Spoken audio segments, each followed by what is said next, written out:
So I've got Kaylee here who's has started recording. So if you're happy to be off camera, it would be preferable to me if some people were, just because otherwise it's talking to myself all day, which is fine, and I'll do that. But if you're happy to be off camera on the recording, please do, because it's makes for easier discussion sometimes. But you're absolutely welcome to keep it off if that suits you as well. So this course is provided by the NHS-R community. Hi, Harriet. Thank you, Harriet. It's provided by the NHS-R community, which is a volunteer-led community started back in 2018, and we are hosted by the strategy unit. So as I say, my name is Dr. Claire Welsh, and I am the lead data scientist at the strategy unit, and I'm the community manager. And we have Kaylee here, as you'll see her as the NHS-R community in her little title there on the screen. Kaylee is works for NHS-R as well, so she'll be helping us in the background doing things like starting the recording, but also manning the chat and all that kind of stuff. Today's hi. I'm not necessarily going to be keeping an eye on the chat. If you have questions today at any point, please do just shout. You can put questions in the chat, and I'll try and make sure to look at them. But this is a really informal session today. We're going to take it at a nice pace, and it's a chat, it's a conversation, and we want to bring everybody along with us at every step of the way. So if you don't know an answer, please shout up, because you will not be the only person in the room that has the same question, right? So let me pull up my notes to start with. So let me just give you a little bit of background first about myself. So as I've said, lead data scientist at the strategy unit. I started using R maybe a decade ago, something like that, to do some bits of work on my master's and then on my PhD earlier on as well. And as with most people that you'll come across who've learned R or Python, I was mostly self-taught. And developed it to answer the questions that I had at the time, and therefore developed a knowledge base in one particular area. But the possibilities with what you can do with these coding languages, these open source coding languages, are endless. So nobody knows everything. If they tell you they do, they are fibbing. So, oh, sorry, did somebody say something there? Oh, never mind. Okay, so yeah, I learned R a long time ago. I have had a background in the NHS, so I've used a lot of health data and applied it there, and that's what obviously we'll be looking at today, but it's equally as useful in any other sphere of data analysis and wrangling and whatnot. So any kind of regular reporting, any kind of analysis that you do, be it we've had people from local authorities, from the public sector, from policing, for example, who've used R really, really successfully in analysis too. And my role in this is always to try and encourage people to be ambitious with their own coding. Okay, anything that you can do in another software package, you can probably do better, quicker, more quickly, more easily in R, and it makes you feel like a rock star as well. So I'm all for bringing people up onto that first step and getting you to a level whereby you feel that you know just enough to be dangerous with R. So I've got you until 1 o'clock today. And we have this morning, we have tomorrow morning as well. So it's a long session, but we'll take plenty of breaks. I'm full of a cold as well, so we might take more breaks than normal as we're running this today. If at any point you need a break, you want to put your hand up and say, I think we should probably break here, that's absolutely fine. We're very, very flexible on timings. All of the materials for this course, as you'll have seen in the email that you were sent from the community, are already freely available on our GitHub. So that contains the code that made the slides. It contains a link to the slides themselves, so you can go back and look at them anytime. And as I've already said, this session is being recorded and we'll be uploading it onto our NHS-R YouTube channel after the session too. Thanks. Kaylee's popping some links in the chat there so you can see. Previous runnings, if that's the word, of this course as well are already up there. So if it helps you to watch another person delivering the same kind of material, they might explain things slightly differently and it might help you. So please feel free to make use of all of those resources as well. Okay.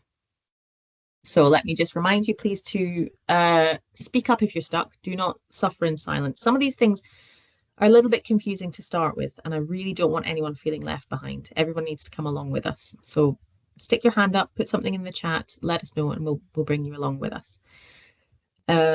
Okay, so you should have had links sent to you to either join Posit Cloud workspace. And hopefully you all saw those links and managed to complete that and managed to get yourself onto Posit Cloud. Or you have R and RStudio installed on your machine. If there's anyone in the room at the minute who doesn't have either the Posit Cloud access or R and RStudio installed, then pop your hand up and we can give you some help. Oh dear, 4 people already. So let's start with... I thought it's because I was on leave and I'd missed it in all my emails when I got back. Okay. Sorry. Well, we can talk you through that this morning anyway. So we'll get everybody set up first and we'll take it nice and slowly. Karan? Yes, hi, morning. Sorry, I'm not feeling well. I was off sick yesterday.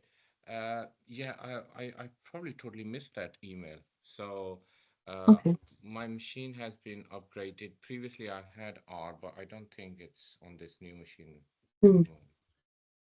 Okay, that's fine. We'll work with you and get around that. Kaylee's putting some links in the chat to the materials. There's information on there as well, but we'll come back to it and walk you through it. Shami? Sorry if I'm mispronouncing names, by the way, but do correct me. Hi, no worries. Yeah, I can see I missed it in the email. Sorry, I'm going through and clicking the links now. Okay, great. Okay, let's take you through setting up then. So if there's the rest of the people on the course have already got set up, that's fine. We'll take our time and bring the rest of us along together. Okay, so I'll be sharing my screen. Do shout if you can't see it. Also do shout if you can't hear me or if I'm going too fast or too slow. This is all for your benefit, this course, so just make it your own, okay? So what we're doing is taking you from data to insight with R. And today shouldn't hurt too much, okay? So it shouldn't stretch you beyond reasonable limits. This is just me. I've got a link here to the NHS-R community. Hopefully you all know about the NHS-R community and that's how you found this course. But if not, please do visit that link and have a look at our website. We do a lot of different things. We've got webinars and workshops. We have our conference coming up, which we can talk more about later if people are interested. But it's an excellent idea to get involved because the more you put in, the more you personally get out as well as the community benefiting. So what I was mentioning there about getting started was accessing something called Posit Cloud. Now, RStudio, as you will all be familiar with to some degree, is we'll talk more about what it is later on, but it's essentially it's a computer program that some NHS trusts or employers don't allow you to download onto your computer, even though it's free and open source and has 20 years of backing behind it. Even when you've got R and RStudio installed, sometimes they put limits on the packages that you can download. And again, don't worry about the terminology here, we'll come back to it. But the way around all of that is to use what's called Posit Cloud. Posit is the company that produces RStudio. So the instructions that you were sent in the email and that Kaylee's posted into the chat and that you can find on our website or on our NHS-R Way book, talk to you about how to set up your Posit Cloud to get an account. So, oh, I hate this. Sorry, that's the Teams banner in the way. So Posit Cloud, let me log out and I'll show you what it looks like. It's a website. It's a web-based RStudio experience, basically. So what it is, it's a website that you create a free account to, you log into that account, and then within it, it's already got R installed for you, and you can download any of the packages that you need, and it's all there and set up and ready. So that is one way of using R and RStudio is to do so through Posit Cloud. If you haven't got an account because you didn't have the email, then go to the posit.cloud website and you'll see the Get Started button. Click on that and there's a free $0 cost forever version, okay, that you can click on to learn more and click sign up. Go through the stages of signing up, giving yourself a password and whatnot, or sign in with any of these that you have also. And it will take you to what's called your workspace. So what I will do is go back to Posit Cloud and log in to my workspace. Okay.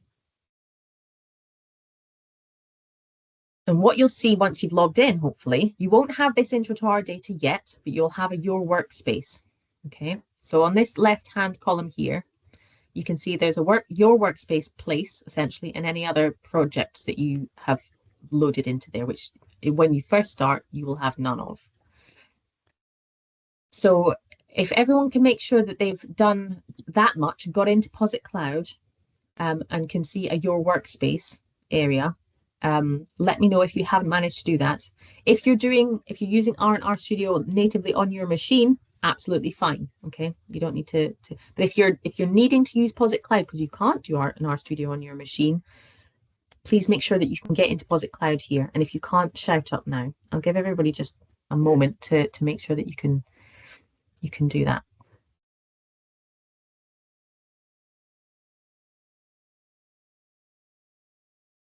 I'll take silence as a good sign as well. Okay, so I'm assuming then that everybody has a Posit Cloud account that needs one and has a Your Workspace area. So when we follow the instructions that were they're sent to you by email, like I say, but they're also available in our NHS-R Way book, which the links are in the chat. I'll show you how you can find that book here. So this is our NHS-R community website. This is what you come to on the homepage.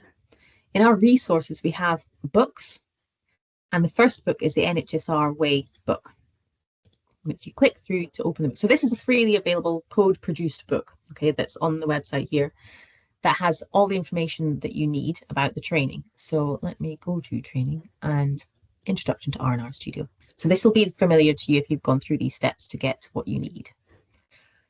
So getting the data that you need for today's session on Posit Cloud, you need to follow these instructions. So copy this URL that you see here, and in your Posit Cloud account, if you go into this new project button at the top right, and it's new project, new R Studio project, well, actually new project from a Git repository.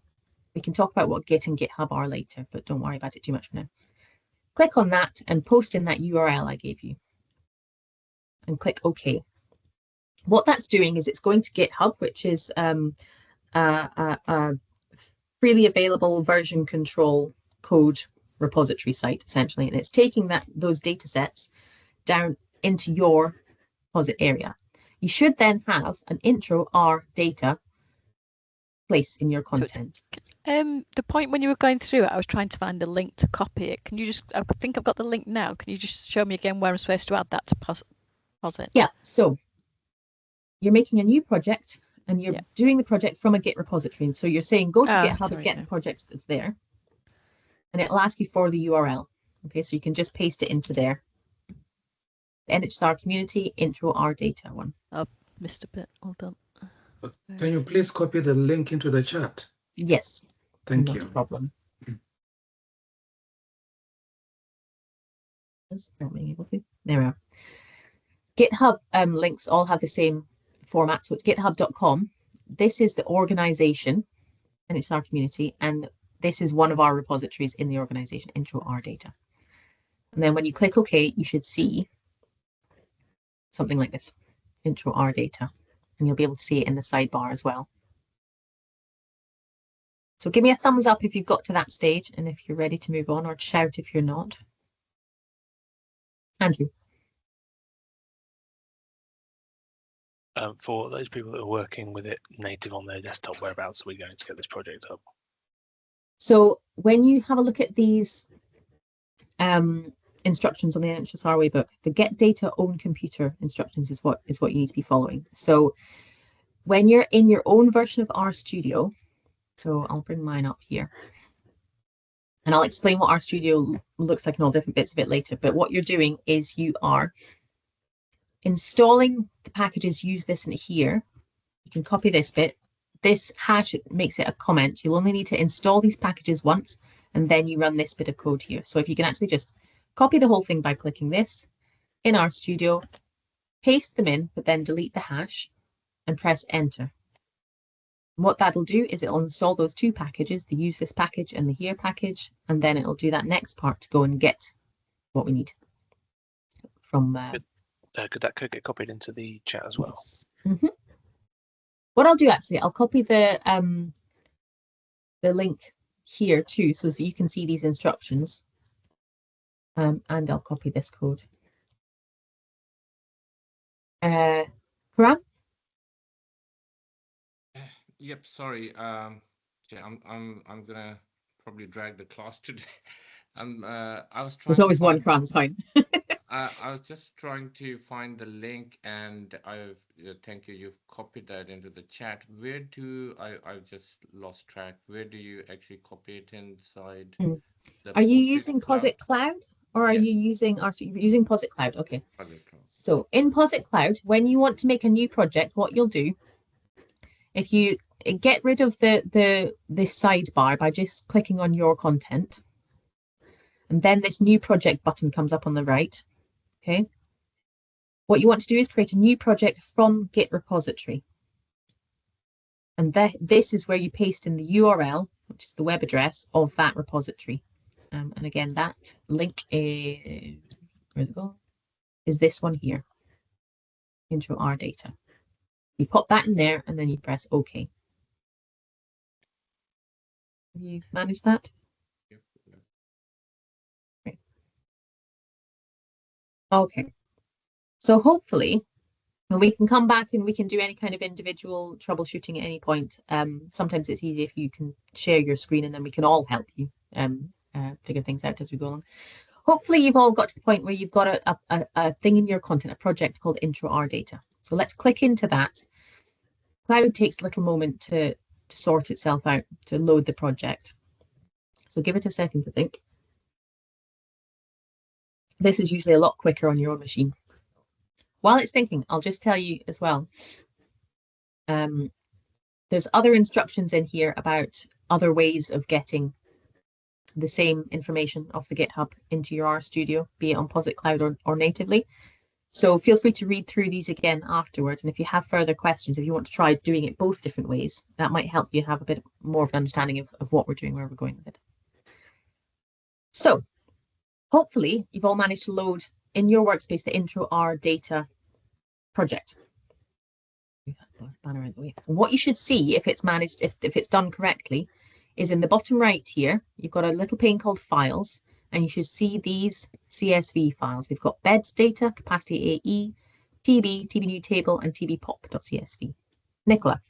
The bit where you're supposed to install and press something and then paste it and then delete a little bit and then run it. Again, I was copying from another screen at the point you were saying that. So if I can share my screen, I'll just show you what I need. What do I need to delete? So press return, and obviously I was supposed to delete something. So I pasted that from the other area. Am I sharing the right screen? We're seeing your diary at the minute. Oh God, I do it all the time. It's because I've got too many screens.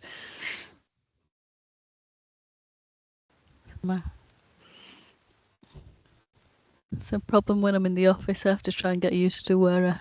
There we go. So that should be the right one now. It's got the red box around it. So I can't see you now, as usual. Yeah. So we're looking at your RStudio in Posit Cloud. Yeah. So you said to delete something, but that was a bit I got lost. I'd already pasted it, but. So that's because what we're doing is we're doing this in two different ways for two different sets of people. There's the people that can use RStudio on their computer, and there's people who can't. Therefore, they're so I didn't need to do this. Posit Cloud. Yeah, you didn't need to do it. So you can see in the right-hand pane there in the files. I've got everything. You've got everything that you need. Yeah. Oh, okay. So don't worry about doing the install packages. Okay. It'll all be fine. All right. Okay. All right. Okay. Great. Anyone else struggling? Everyone with us now and have the data? It's really important that you have the data. This is an important stage because everything else flows from this, obviously. So let me know. Sorry, can I paste in a screenshot in the chat box to show you something from my RStudio to make sure? Yeah, or just share your screen. Yeah, yeah, that'd be fine too. Thank you. Share your screen, Patrick. Yeah.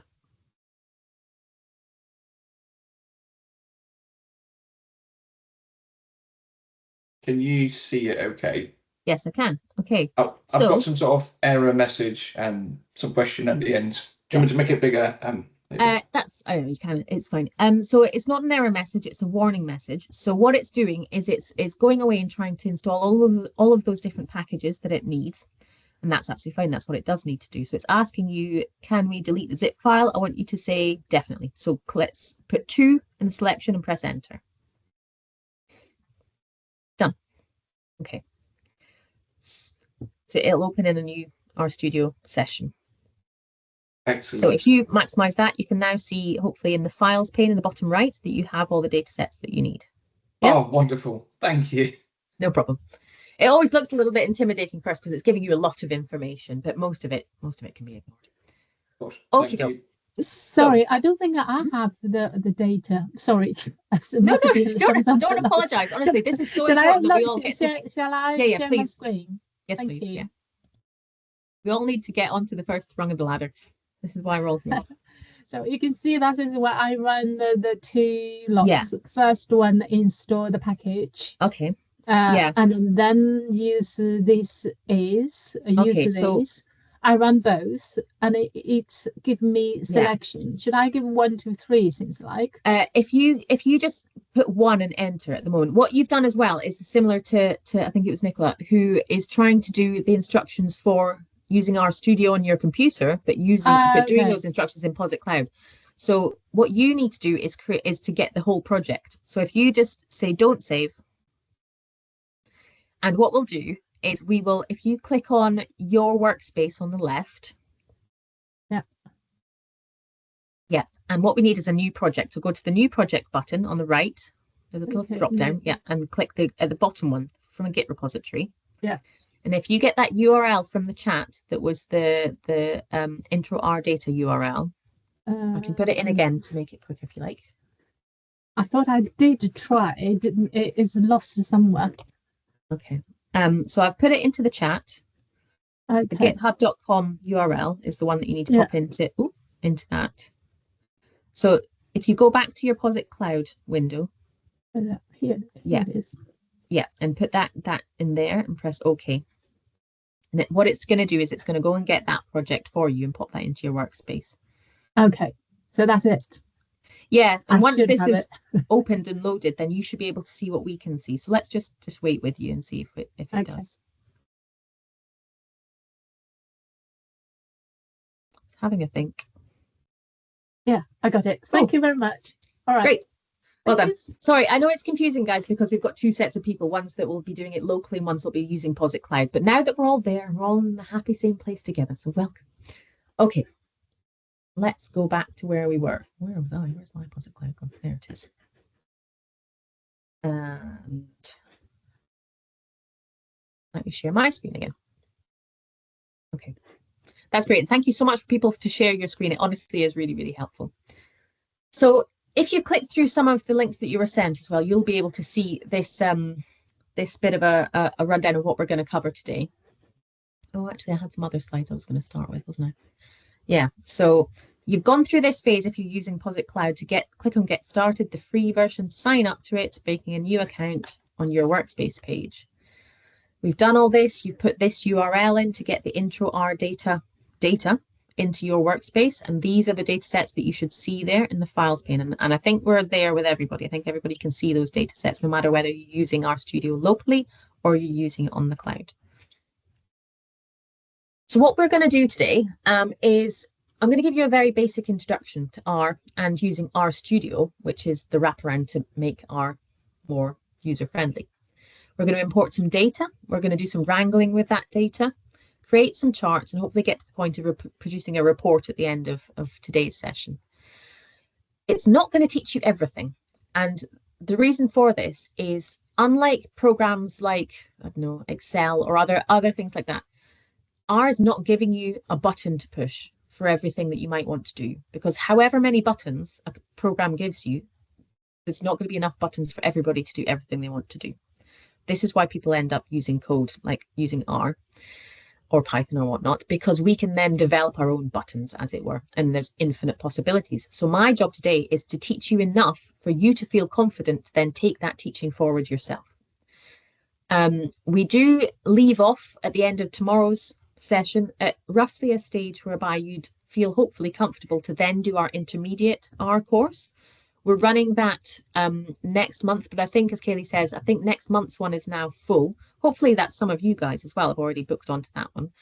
If not, don't worry. Again, all the materials for intermediate R are online, the slides as well. You can get hold of those free and available anytime. Or you can book onto another running of that course, which we will do later on. So keep an eye on our NHS-R Slack channel and whatnot for announcements if that's of interest to you. So again, course rules, you learn by making mistakes. So I'm actually really chuffed when people stop us and go, wait, I don't get it. Or that doesn't seem to have done the same thing on my computer as it does on yours. let's talk about those things. It's learning through mistakes, and this is the way that everybody learns coding. Even the absolute best coders in the world make a million mistakes a day and have Google open on one screen, because sometimes that is just the way you find things out. It's also a learning opportunity for the rest of the class. So the more times we go over things, the better. So please, please, please shout up if you're having an issue. Don't suffer in silence. Sharing screens, as we've done already this morning, is really, really helpful.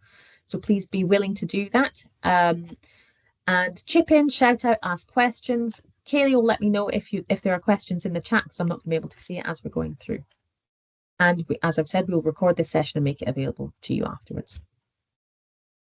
So can you please pop in the chat a little hello? So name, job title, where you work, whatever information you're willing to share. What is your current level of R knowledge? Are you an utter beginner? You've been sent on this course by your boss. You don't know what I'm talking about yet. It all seems scary. Or you've been using it for a bit and just want that little bit of consolidation knowledge. Whatever level you're at, let us know. A few words, we'll do that. Nice enough. What's your level of Excel knowledge? So are you really comfortable with Excel? Have you been an Excel jockey for years, or are you passable with it? Who has no kind of coding or analytical background at all? We often get people who are managers of analysts and of epidemiologists and whatnot coming to these courses so they can gain a knowledge of how R works and why we would want to use it. So that's absolutely great if you've got no knowledge of these things at all, but let us know in the chat if you can. And this is a really important one for me. What do you want to get from this course? Super important to me that by the end of today and by the end of tomorrow, you have got tangible benefits, okay? So that everything we do in NHS-R is for a purpose. It's really, really hard for us to know if we're hitting the right note with these courses. Any feedback you can give us during, after, that would be fantastic, whether it's positive or negative. We have very thick skins. So, you know, what do you want to get out of this? Do you want to be able to create reports? Do you want to be able to just feel a bit more confident? Do you want to be able to know what it is you don't know? Let me know in the chat. That'd be really, really helpful.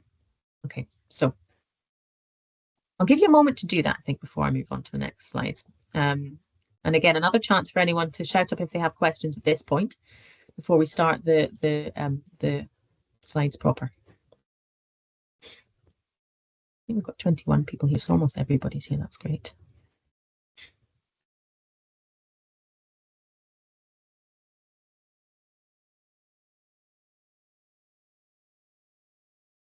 Okay. I have to do a shout out to a colleague of mine, Zoe Turner, who produced most of these slides, which have been reused over and over again. So a thanks to her as well. You'll see her name on various different bits of our materials. Right, let's make a start. Okay. So to begin with, let's just have a bit of an agenda. These timings are really fluid. This used to be a one-day course, but we split it over 2 days just because it can be a bit much all in one day. So the timings on these slides are not necessarily what we're going to stick to. We'll have an introduction and get started, then we'll immediately have a break if we need one. We'll import some data. We'll introduce the features of coding. We'll also be manipulating data, how to find help, which is going to be incredibly useful to you in your early days. And then we'll be talking a little bit about making data visualizations. So we're talking about making nice plots using the ggplot2 package, which is one that you'll hear about a lot if you're doing R, because it's a very, very popular package worldwide. And we'll talk about further useful functions from packages that clean data, etc. So what I want to do is to introduce you to R, the language that we're going to use, and RStudio as an integrated development environment. I want to introduce you to familiar concepts of data manipulation using R. So again, some of these things that you might feel very comfortable doing in Excel or whatnot, but we'll show you the equivalents in R and let you know why it's probably better to do it in R than something like Excel. We'll practice this a bit.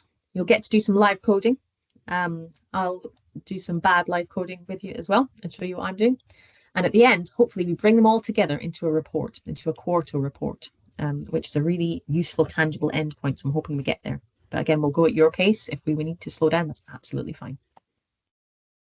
So why should we use R? I'm obviously a little bit evangelical already about it, and I keep bad-mouthing Excel. I don't hate Excel. Excel has its purposes, right? But why would we use R?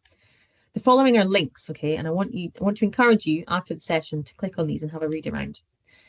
Community is a really big part of this. So across the NHS and health and social care sectors, there are hundreds of people who are trying to do something with data, do it well, do it reproducibly, but they're not surrounded by a community of people also doing that. And it can be a lonely existence. It's a difficult life to be an analyst, right? Especially when you're trying to upskill yourself. R has got a massive community behind it worldwide. The NHS-R community, obviously I'm a bit biased, that's our one, and it's fantastic and it's very, very popular. It's one of the biggest R communities in healthcare in the world, I think, but certainly in the UK. We got a lot of ways of getting in touch, staying in touch, and benefiting and contributing to our society. So community is a really big thing in R, and R is the friendliest community of all of them. Collaboration also is very important. We are there to support each other as professionals, as analysts, and so getting help from the community and collaborating on working literally together on coding is a big part of what we do.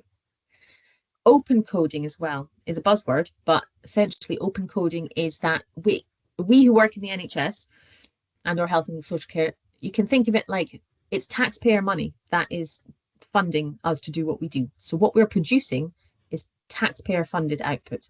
Therefore, we believe that what we should be creating in terms of code should be visible to everyone, to the public. It should be out there, it should be freely open for anyone to use and reuse, and therefore we promote best practice, we prevent duplication, we prevent people reinventing the wheel. So open coding is a really key element of that, and we can be supported to do that by free and open source software like R. Reproducible analytical pipelines. Can you give me a little quick show of hands as to who's heard of the term RAP that we initialized this to? Yeah, few people. One person. So RAP is a buzzword you'll hear a lot of as you start doing coding. Reproducible analytical pipelines. It's essentially a philosophy where if we are producing analysis, if we are producing important numbers and charts, okay, that matter for the outcomes for real people in the world, those need to be produced in a way that we have real faith in, okay?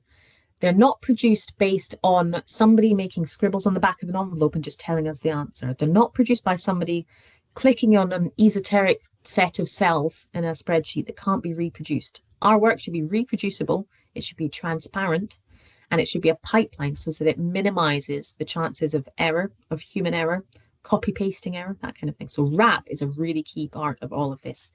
And you'll hear it talked about a lot in government, across civil service. And it's one of our founding principles is to work to produce RAPs. Okay. That, hilariously, is the entirety of the first session. Let's jump in, okay, to some actual stuff about R. So what is R? Okay. R is the name of a programming language.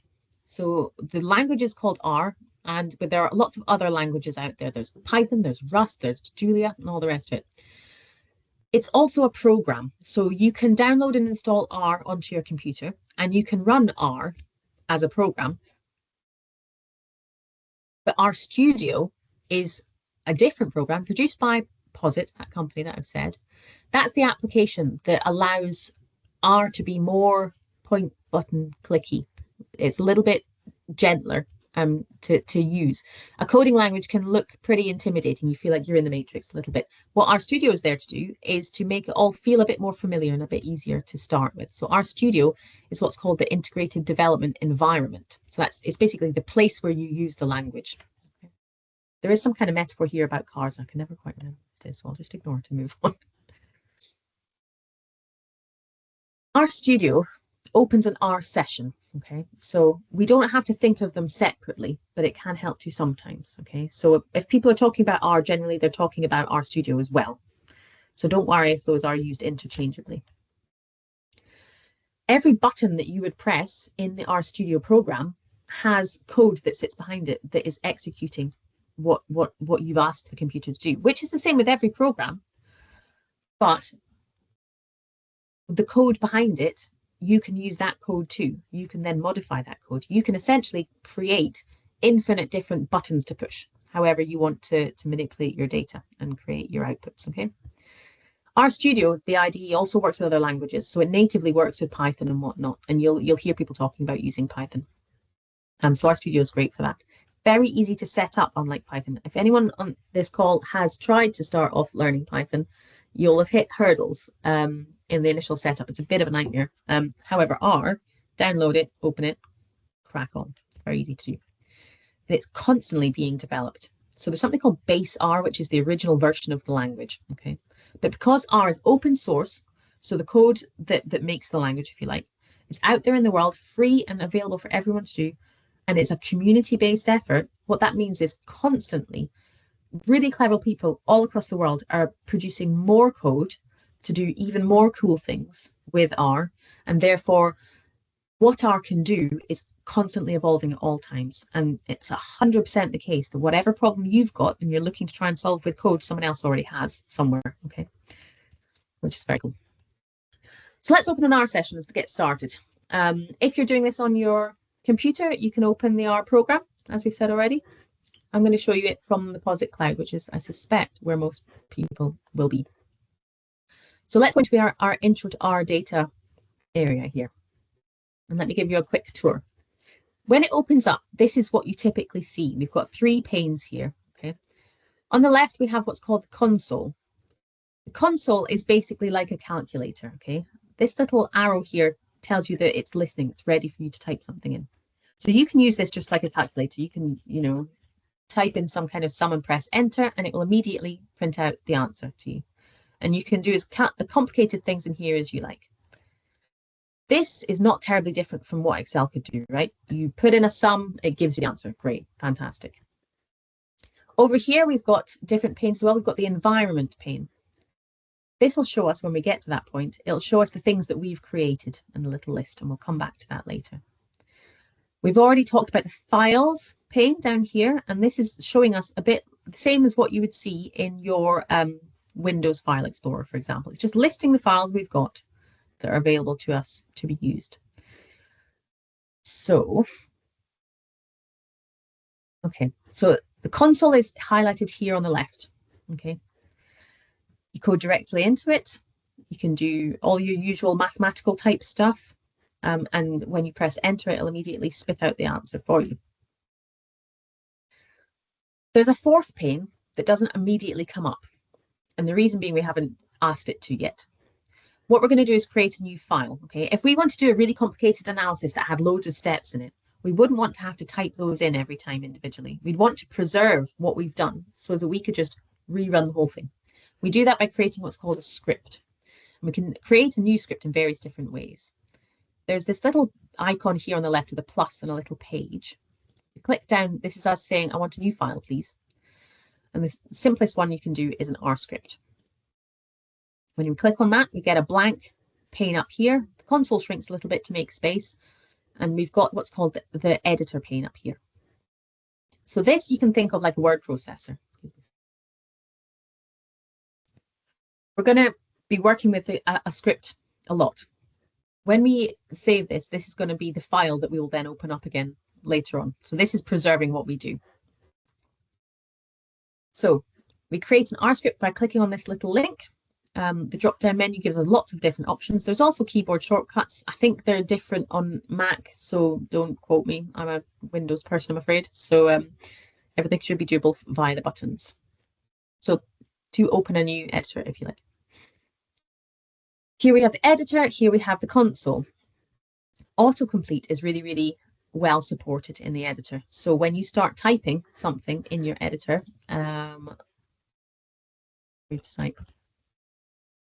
so I've just clicked lib here and it automatically comes up with things that I might want to type, and you can click on these with your mouse, you can tab through them and it will automatically fill in as well. So autocomplete is a strong feature to make with your coding in the editor.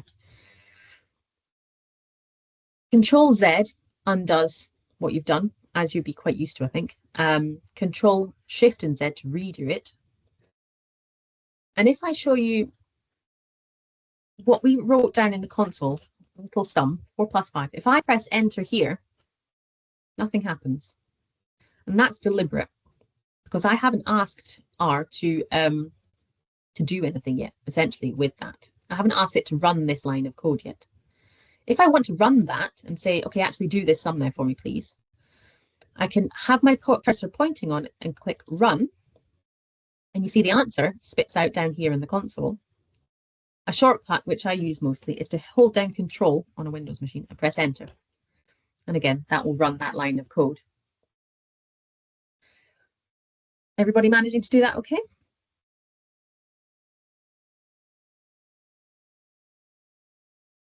Commenting in your editors is a really important thing to do a lot of. So let's imagine that you've written a massive amount of code, and by the end of this week, you'll be doing that, be fine. You also want to remind yourself why you wrote the code the way you did, okay? And if you ever want to put in little comments to yourself, you can do that by starting any line with a hash, okay? Or is that a pound sign in America, isn't it? So anything that follows one of those will not be evaluated. If you Control Enter it, you've told R to do nothing because it will just ignore what comes after the pound sign. You can see as well that R's helpfully color coded these things for us to make it easier to see, and we'll come back to specifying this a bit later. Is this big enough for everyone to see, by the way? Shall I zoom in a little? Do shout if those things aren't working for you. Okay. Comment frequently when you're writing scripts, especially in the beginning, because you will forget why you did the things you did. Okay. Okay, so let's set our RStudio up a little bit nicer for ourselves. Actually, well, we'll talk about workspace first. So in RStudio, you have on the menu, you have tools and global options down the bottom. What we're talking about is this workspace area. Now, what this does, it's an important thing to talk about. It sounds quite early to be speaking about this, but it's useful to you. So what RStudio can do is when you shut down, when you're done what you've done for the day and you want to shut down, it will ask you usually whether you want to preserve your R data. What that means is it's going to take a snapshot of where you were in your work with all the things that you'd already done and all the files and all the rest of it, and make that ready for you. So when you next open this project, it'll all be right there. So you don't have to rerun your script and remake all your objects and whatnot. That's available to you, but it's not a good idea. And we can come back to talk about that later. So generally speaking, this starts off as ticked. So it's saying by default, we're going to restore the R data. I would always untick this so that you're not going to automatically restore your data. And we'll come on to talk about that in a bit. Within the same menu, feel free to play about with the appearance of RStudio. There's lots of different things you can do. You can change fonts. There's loads of different fonts. You can change it any way you like. And there's lots of different themes. So RStudio does a lot of color coding for you to make it helpful and easier to read. Some people prefer black backgrounds. Some people prefer white ones or somewhere in between. You can change this every day if you like, doesn't really matter. A lot of people who code in different languages like to have a single theme for one language and another theme for another, because when we're switching between quickly, you can forget where you are and what language you're supposed to be coding in. So generally speaking, I work in R with a black background and Python with a white background, but it's entirely up to you, whatever is nice. You can also increase your font size. So I think I'll increase my font size for today's purposes to help you guys see. So that's all in the appearance submenu of the options, which again, you got to in, and we can just apply this and press OK. Does anybody absolutely hate the black background? Is it all right if I stick with it for today when I'm showing you things? Or would you prefer a white background? I never know what's better for accessibility. So if you've got any accessibility issues and this is not working for you, do let me know, okay? Feel free to play around to make it look nice. If you're going to be coding for a long time, it really, really helps your eyes to have a theme that is going to be easy on the eyes for you. But everybody's slightly different about what they like. Okay. I've mentioned the word packages, and we'll be talking a lot about packages. Let me just zoom out and let you know what packages are.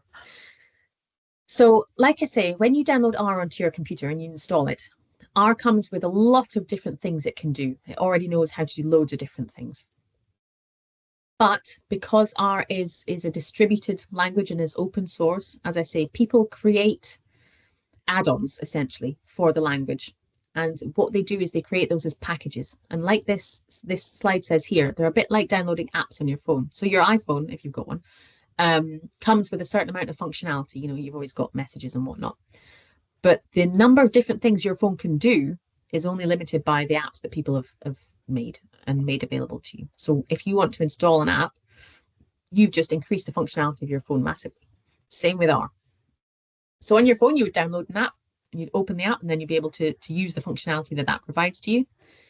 With R, what you do is you download the app, essentially. It's not an app, but you download the package, and then it's sort of in your library of packages. If you want to use that, it's like getting that book out of your library and opening it. So downloading it is installing. So the install.packages, we'll do that in a moment and show you that working. And then if you want to actually use the functionality that that's giving you, you run the library command. So let's show you that. So for example, there's a really, really important library called the tidyverse. You might have heard of. It's like a mega package. It's got lots of packages within it. So if I wanted to have the tidyverse on my computer, I would run install, and it should give me, if I just run that, it'll give me these two options. And the install.packages is the function that we want. And I'll put in quotes tidyverse.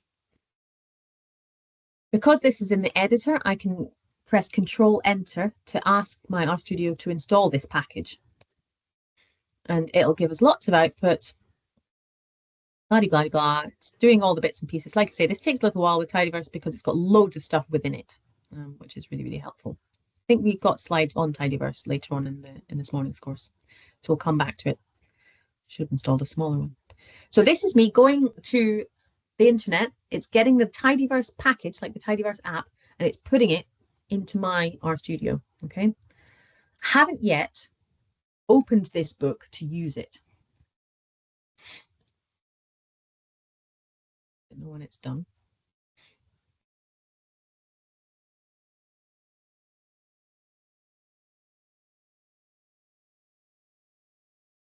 It is a massive package.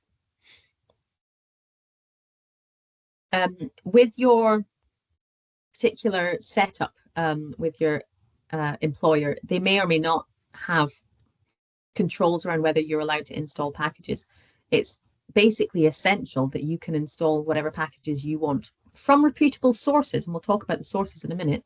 But so much of what you will do with R is done via packages. So you need to be able to do that yourself. You should not be needing to go to IT to ask them to install packages for you. Okay, so it's told me it's finished, and I know that as well because the little arrow prompt is here saying, okay, I'm done, I'm ready. If I want to use the tidyverse, one of the packages within it is called dplyr. Let's say I want to say dplyr select, which is one of dplyr's functions. If I run this now, it's going to go, no, you can't. Does anyone know why? Anyone want to hazard a guess as to why it's saying I can't use the select out of one of the functions, basically, from the tidyverse package? Any idea? You have to input a source? No. So that's a good answer. But like I was saying before, all I've done here, I've installed the package. I've taken the tidyverse and put it in my library. I can't use that until I've opened the book. So how do we open the book and actually get the use of this thing?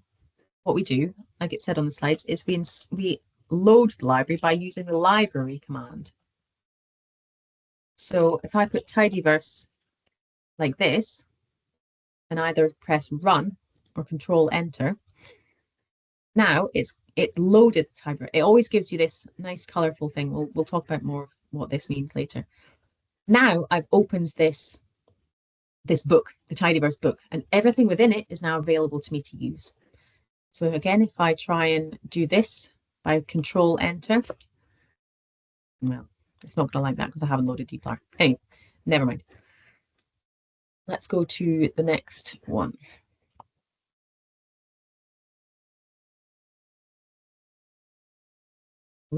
Sorry, back a bit. Where's my slide? 1 second. Is everybody able to reproduce what I've just done there with installing a package? Is anyone hitting issues with permissions installing packages if you're using RStudio locally? Give us a shout if you are. Do you want us to test installing that tidyverse then? Yeah, please do. So install, if you just type install into the, either straight into the console or type it into the editor, it should give you the option to autocomplete, or you can just type it yourself. And you'll need to put quotes around the word tidyverse.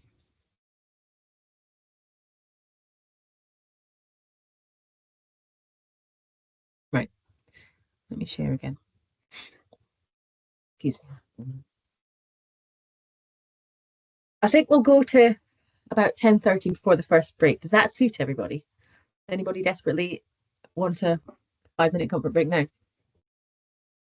If you do, shout. But we'll crack on for the moment. Okay. So these packages, you can think of them like apps. There's various places you can get them. Okay. The most common one is called CRAN. It stands for the Comprehensive R Archive Network. Okay. Oh, we've got a hand up. Haley. Please, could you clarify what the difference between typing in the editor or console is? Yeah, absolutely. So the console down here, this will evaluate what you've put in there immediately. So if I put a sum in and I press enter, it will immediately give me the answer. Okay. What a script is up here in the editor pane, what you're doing is you're preserving these stages of what you want to do, and you're not asking RStudio to do them immediately. Okay, so I could have the same sums, I could have 18 different ones. I press enter and nothing happens, and that's fine, whatever. Let me just get rid of all this for now. So if I want all of these sums to happen and me to see the outputs, what I can do is I can run these, okay, and then it should give us the answers in the console. See, so it's done. Do this one at a time. 4 plus 5, 1 minus 4, 5 plus 12, and it's giving us the answers. So if you want to do an immediate, short, quick thing that you don't want to preserve for the future, it doesn't matter if you keep the steps, then you can just type it into the console down here.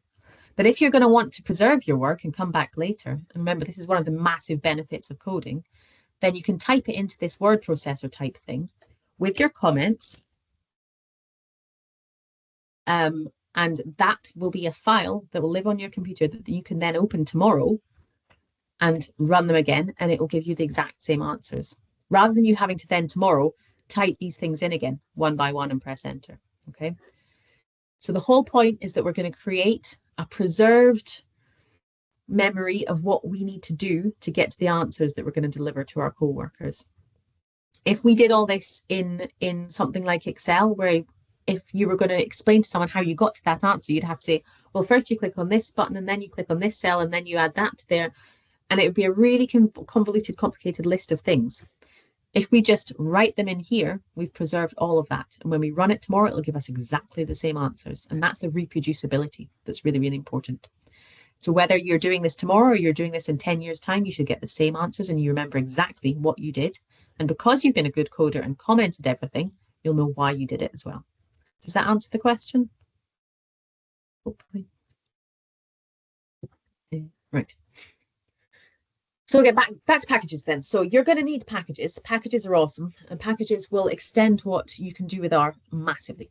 At the moment on CRAN, there's 19,000 different packages. As of March 23, it'll be loads more now. There's probably more like, I think it's like 24,000 packages.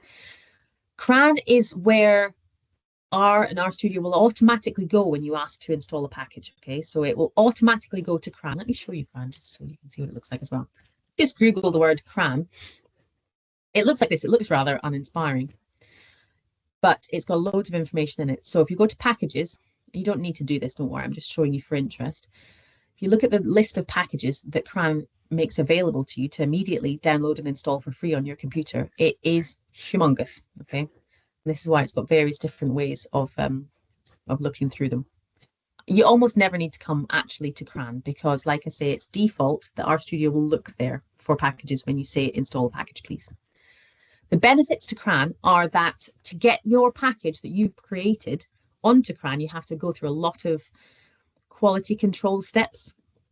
So any one of you, once you're comfortable with it, can make yourself a package, but you'd have to jump through a lot of hoops to get it on CRAN because it has to be shown to be incredibly robust, well tested. It has to work on all different computer platforms, all that kind of thing. So CRAN is a safe place to get your packages from and always will be. If your IT department doesn't let you install from CRAN, then let me know. We'll come back to that. We've got resources that you can take to your IT department to make that case that anything that's on CRAN is fair game. You should be allowed to install it, no questions asked. Okay. There are other places to get our packages from. GitHub is one of the main ones. Does everybody know GitHub to some degree or know what I mean by GitHub? Has anybody never heard the term or would like me to explain a tiny bit about what GitHub is before we move on? Put your hand up if you'd like an explainer. But if not, we'll just move on. Quick explainer for 1 or 2 people. Okay, cool. GitHub. So when we're making our code, where was it? Here. And we're saving these kind of things, okay? We want to preserve the changes that we've made here. So you know how when you create a Word document and you're creating this Word document in collaboration with other people, and you end up having 35 different versions of the same document that's called things like document final, document totally final, document, no, honestly, it's the final one this time, document final +1, document final with the date on, you know, that's versions of that thing, okay? And that gets super messy. It's so hard to know which one's your most recent one, the one that everyone should be working with. Version control is how we get around all of that. And GitHub is an online free, GitHub, it's online free version control site, okay? So you can keep your code on GitHub and it will be version controlled. And what that means is very complicated, but also very, very simple and very, very powerful and important. We have an NHS-R community GitHub that you can go to with this link. Kayla, if you could pop that link in the chat. Oh, you've got your hand up. Hi, sorry, I don't know if you've spotted, but there was a question about why we use quotation marks in the first instance, for example, installing packages, but not in the second. Yeah. And do we always lose quotation marks following installation? Good questions. Was that and then there is a comment that the package was downloaded fine, but the library command gave an error saying object not found. If you could assist with that, please. Yes, and that will be to do with quotation marks as well. Okay, let's come back to that quickly now. I think there is actually a slide on this further on. I may be wrong. Yeah, there is. We'll come on to that on the next slide, okay? Because that's a really good question. Where was I? I was on GitHub. So yeah, GitHub looks confusing, but what it is a place to put your code that is version controlled, essentially. Everything that we create and that you're making use of today, so all of the slides and the code that made the slides and the data is all on GitHub. So it's a freely available public version control software. And it's a place that if you're creating your own R packages, it's usually the place where your code lives. And the reason it does that, again, because it makes life really, really easy to version control and to collaborate with other people. So when you're starting to install packages, you can get people's packages from GitHub. So you can get our packages, ours, as in, sorry, my accent makes R and our sound exactly the same, sorry. The NHS-R packages that we create, you can get from GitHub as well. You can get development versions that haven't quite yet made it to CRAN as well, if that's something that you need. And that's quite often the case. And so GitHub is probably the second most common place. There are other places you can get our packages from, like our OpenSci, but we'll not talk about these just now, because these two will sort you out from 99% of the packages that you need. So as we were saying, that was really, really well-timed question. So thank you for whoever managed to plant that at that juncture. Double quotation marks when you're saying install the package. So remember when we're saying install packages, what we're saying to our studios, go away to CRAN and find this thing that I think is called tidyverse. Okay, so at that point, our computer doesn't know what tidyverse is really.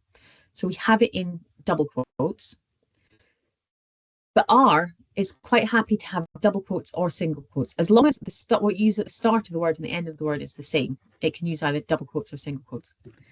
When we come on to load the library, as in take that book out of our library and start using it, R already knows what that is. So it's not needing to be surrounded in quotes. That's the way I think about it anyway.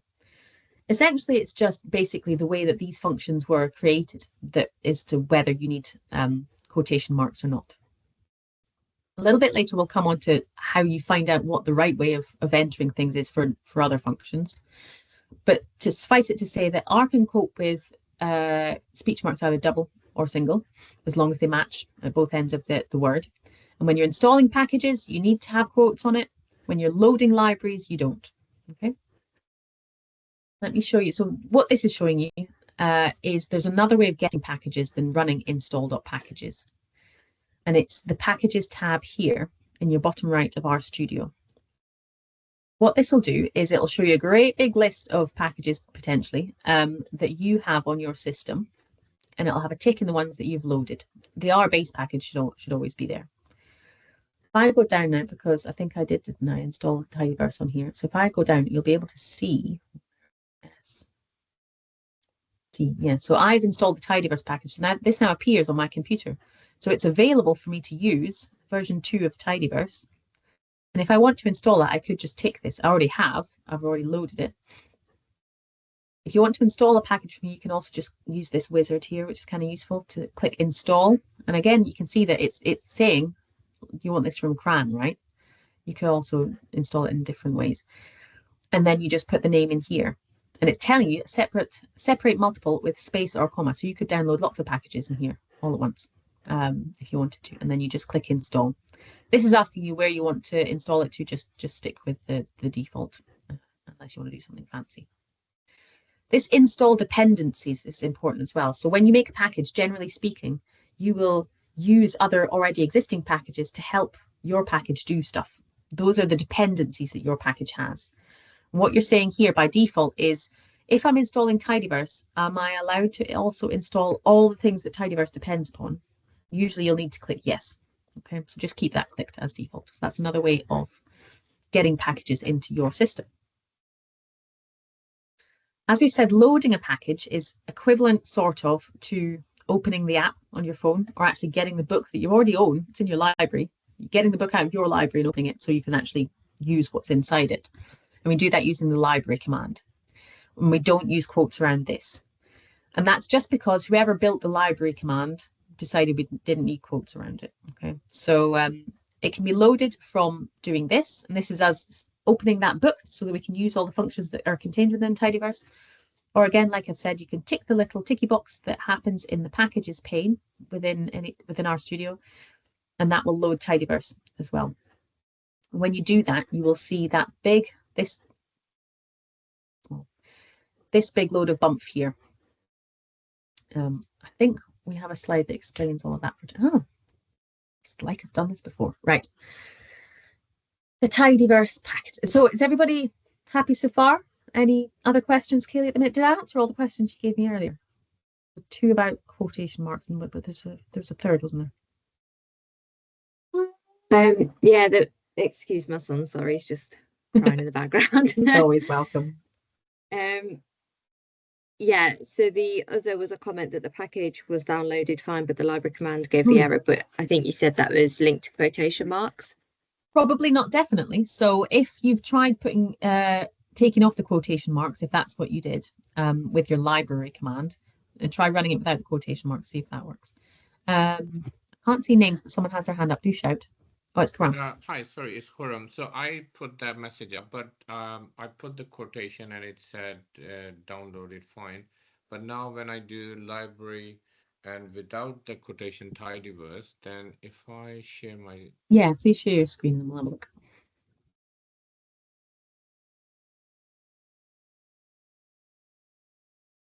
And then it comes up with object tidyverse not found.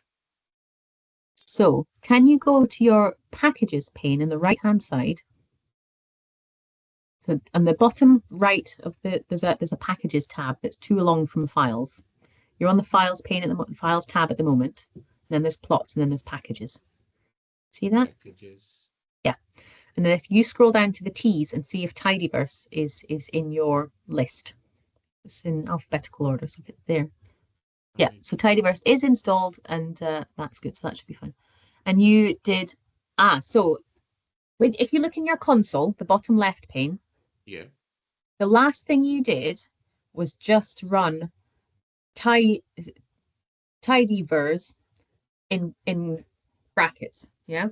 Yeah. R doesn't know what you mean by that. Okay. What you needed to run was the library tidyverse command. So while your cursor is on line 4 as it is at the moment, if you hold down Control and press Enter, keep the brackets on it. That's it. Yeah. Hold down Control and press Enter now.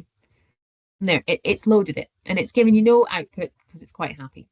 Okay, so you've now loaded the tidyverse. Okay. So it needed that library word because that's called a function. It's an important word, and we'll explain those a bit later on in the course.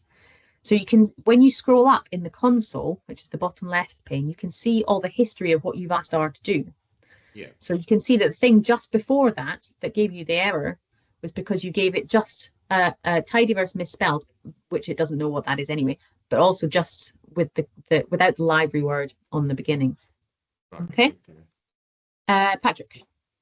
Thank you. It's all very useful so far. Quick question or couple.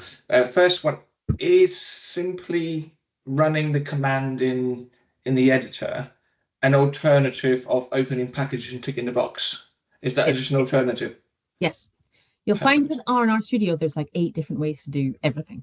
Okay, so Sure. you'll find what's easiest for you. Some people like little wizards, and some people like the menus, and some people like just coding it themselves. Everything that you do with a button, you can also do with code. Right. Which means that you can automate it for next time, which is nice, right? Great, thank you. And a second quick question, I might be jumping the gun, and if I do, just tell me. Do I need to specify when I do whatever we'll be doing later, when I'm working with it, let's say simple equation like we've done so far, do I need to select or unselect, or do I have to instruct the studio to tell me which package to use, or will it just select the best one? It will have its defaults. So it's an interesting question, actually. And I think one of the next slides we're going to come on to will explain that a little bit for you. So if it's all right, we'll go back to the slides and I'll stand down. Thank you. Help me with your first name. Mungsha. Sorry. Mungsha. Just a notice that I don't have in my editor, I don't have a run source like you have. Shall I share my screen? Yeah, please share your screen. Are you on Posit Cloud or are you on? Oh, yes, you are. Okay. So what were you missing? So I don't have a source or run. When I try to use the Control Enter, it doesn't do anything. So I have to copy that one to the bottom of the console to run it. That is actually a little odd. So I don't have anything. I did try a few things and couldn't really find anything. I've actually literally never seen that happen before, Mungsha. So cool to have a new problem. It'll be something to do with the defaults that have been set up, but why that has happened with your version, I don't know. Can you try opening a new R script by clicking on the little plus sign under File? Yeah. Yeah, and select R. No, R script. Sorry, top Q. No, the very top one. The top one. R script. The very top one. The very first one. All right. Sorry. Yeah. Yes. Okay. Yeah. So I think maybe what you did is open the wrong kind of script. Okay. Okay. Thank you. So you can feel free to delete that first one that's now in red. How can I delete so there's a little that one? cross there. Yeah, that'll close it. It might ask you if you want to save it, and you can just say no. Oh yeah. Okay. Don't save. Okay. So you can pop so you can pop the things in here. So let's try. So you've got tidyverse installed. That's great. Why don't you try library tidyverse with curly brackets and Control Enter and see if that works. Just to put you on the spot for your spelling. So if you put lib, if you put so it's LIBR, but if you just put lib, it'll ask you, it'll autocomplete for you. So if you delete all that and just write lib, and let's see. Yeah. So delete all of it. Delete all of it. It's doing something else now. So if you just delete all of it back to lib.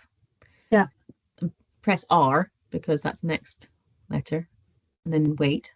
There you go. So it's got the library command there. So you can just click that first one that's highlighted in blue if you're not sure how to spell something, and then tidyverse, TIDY VERSE. Yeah. Sorry, I know it's a spelling test too. And then because you're in an R script now, you can either Control Enter on that line, and it should load it, or you can just click that Run button, and there it's loaded fine now. So that's you. Oh, okay, yeah. Okay. It is worked now. Before this didn't work. Thank you very much. Yeah, because there's so many different types of files you can start writing in. Not all of them are R files, and so it won't do the R stuff with those files. So it's just probably because you've created a new one. You have a really alarming number of tabs as well. Not a judgment. Everyone's different. Anyway, okay. All right. Thank you. No problem. Right. Where are we up to? Let's talk about it. Oh, no, there's Kaylee. Just one more question. Does the conflicts message matter? We'll be coming back to that in like one slide. So again, very good timed question. So I'll let you know. Right. So let's talk about the tidyverse. As we've mentioned, all packages that are created, whether you get them from CRAN or GitHub, are by default, we have them in curly brackets. And this is just a sign to everybody that what we're talking about is a package. Okay, so that just means package basically. So the tidyverse is what it's called, but when we are talking to people about it, we wrap it in curly brackets to make sure everyone knows we're talking about a package. The tidyverse package collects some of the most popular packages in R all into one place. So you install that and you've got loads of other stuff at your fingertips, which is why it takes a little bit of time to load, right? But that's probably, well, one of the bigger packages. And so every other package will take microseconds, okay? It also refers to a coding style in R. So the tidyverse package is produced by the same people that produce the RStudio IDE. And they've got lots of best practices, if you like. So we'll talk about the coding style in a minute. But as we were just talking about, when you load the tidyverse, it will give you a message like this. This is a good point though. Should you use tidyverse when many of the packages are redundant? So why would you load the tidyverse that takes a little while? That shouldn't take long to load, but when you first install it, it takes a while. Got loads of stuff in it. You might need one function from one of those packages within the tidyverse. Why should you load the whole thing? Well, a lot of the packages it loads are useful to you probably, but also it's easy code to use. It's easy code to sit there. It's usually pretty benign to load a package. It's not a problem. This is giving you an output when you load the package, sorry, that people have mentioned already, a couple of people have asked about. So it's giving you this information here. So it's attaching these core tidyverse packages. Those are the internal packages within tidyverse. And it's giving you the versions of. So we've got dplyr, which is a really useful, really important one. Forcats, ggplot2, which we'll come back to. Lubridates, which is great for dates. All these different ones, okay? And it's quite happy with these.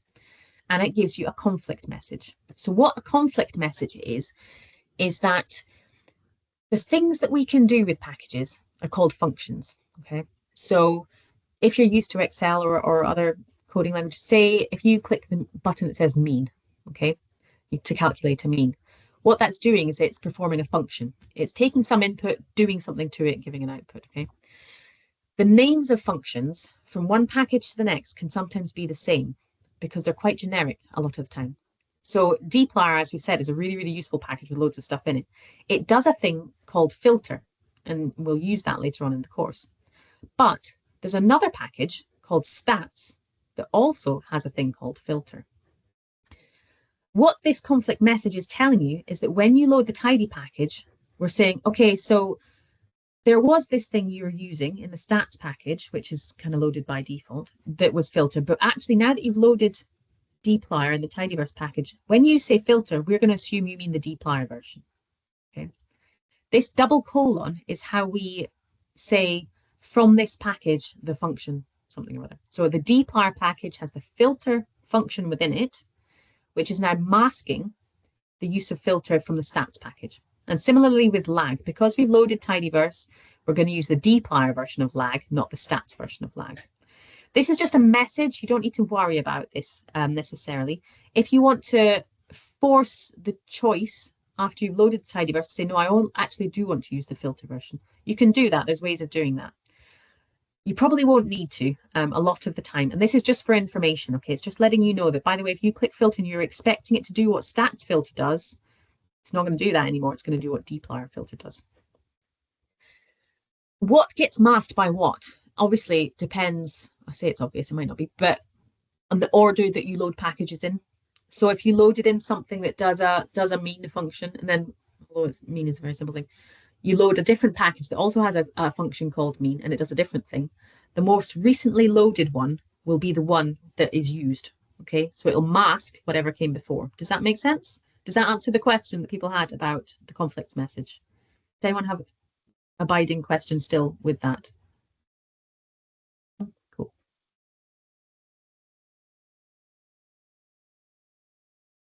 The warning messages you get, so R Studio is quite chatty. You'll have noticed that. You can run one thing, run an install message, and it gives you lots of information.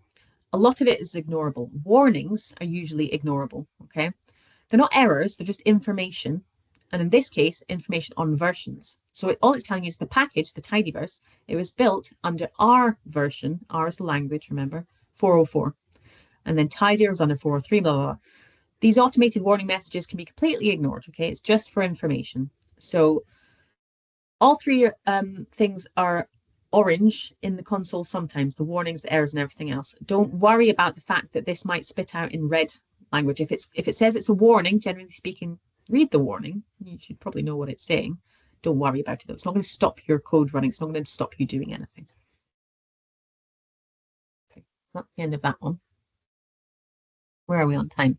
It's 20 past 10 now, and I feel like it might be a nice place to stop for a break before we go on to the next session. So does that sound okay to everyone to have a bit of a break now? Anyone got questions on packages just at this point, or anyone struggling to do anything?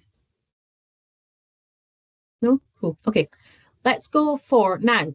I was going to ask you guys, every group is slightly different. Sometimes we take a couple of short breaks and sometimes we take quite a chunky break now, because remember, we're going to go till 1 o'clock. Let's do hands up if you'd prefer a 10-minute break now and then another 10 or 15-minute break later on. Patrick's a yes for that. How many people got 5, 6? Okay. 8 people, 10 people. It's still going up. That's sounding positive, because the other alternative is we just have a bigger break now and then just carry on until 1 o'clock after we come back. It's looking like, can't do maths because can't remember how many people are in the room. It's looking like 2 breaks is better. So what we'll do, let's take a 15-minute break now. So we'll come back at 25 to 11 and we'll pick up where we left off. Okay. Any questions in the meantime? I'll still hang around. I'm going to go get coffee, but I'll be back. So if you want to ask questions or share screen at that point, then do let me know. Kaylee, can we pause the recording while we're on a break, or is that awkward? I'll assume we can. Anyway, right, let's go. See you at 25 to 11. Thanks, guys.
Right.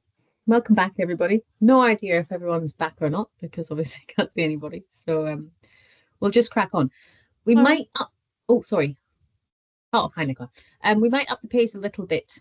I was going to say this afternoon in this section, but again, if I start going too fast, please do stop me. It's really important, these fundamental early steps, everybody's following along with us. So if we're going too fast, let me know. Any residual questions about packages before we move on? I'm guessing the 3 hands that are up are legacy hands from the previous element. Is that the case? Bram, Hilary, and Don. Yeah. 1 down, 2 to go. Whoops, legacy hand for me here. It's all fine. It's all fine. I'll assume the other 2 are as well. If they're not, please do come off and shout. Right, cool. Down to Hilary, who's probably making a cup of tea. Okay, let's start again where we are. And I'll assume that everyone is managing to follow along, okay? Right, next we're going to talk about another really important element of working with RStudio, and that's projects. So a project is a very specific thing in R. When you are doing usual work, let's say you're writing documents for reports or whatever, you'll usually have in your file system a particular folder that's got all the files that are to do with that piece of work, okay? Whatever it is, the data and the output and all the rest of it. RStudio and R collects these things into what's called a project, and it has some specific elements to it that are quite important to talk about. The first concept that is relevant here is what's called the working directory. So when we say directory here, we basically mean folder on your computer.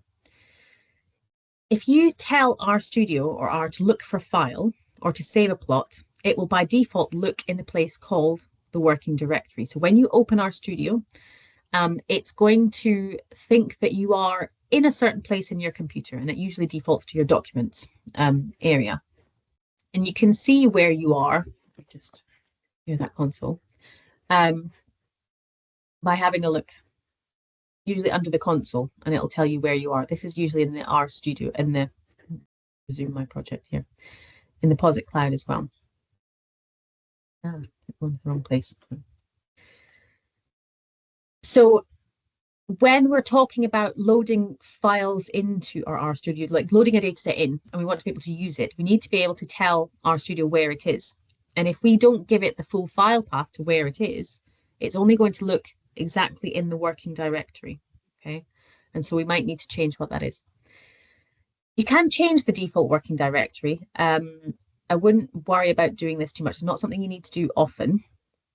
What you can do to find out what the working directory is in your console, there's a useful little function called get working directory, WD standing for WD, for working directory, with brackets after it, and just press enter and it'll tell you where you're working. Okay, this is the working directory.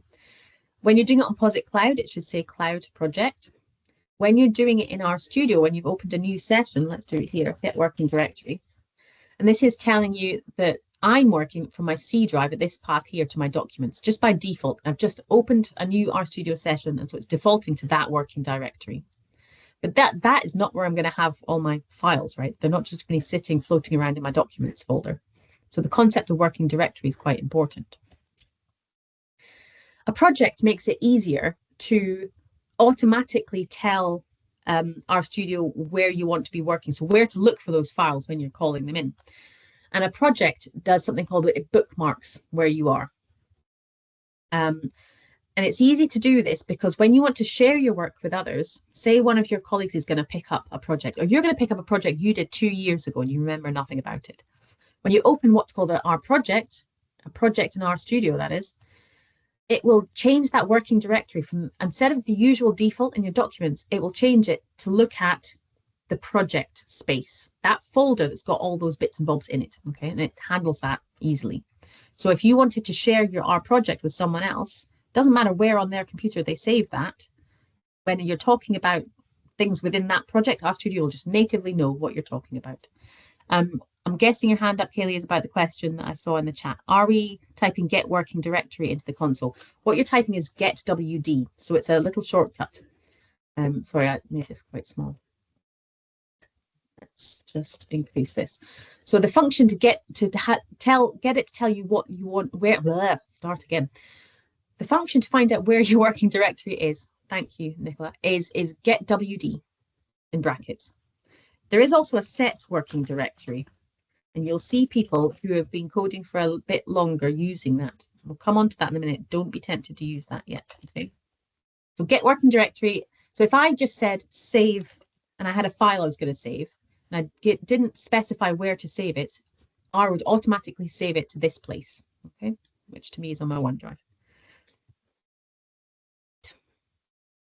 So doing this using our projects is really the recommended way to work with RStudio. It helps you share your location with others, move between projects easily. You don't have to mess about with big long file paths, and it's easy to do. So setting up a new project is as easy as following the wizard that we have here. So step 1, you click on the new project. Let's show you what this looks like.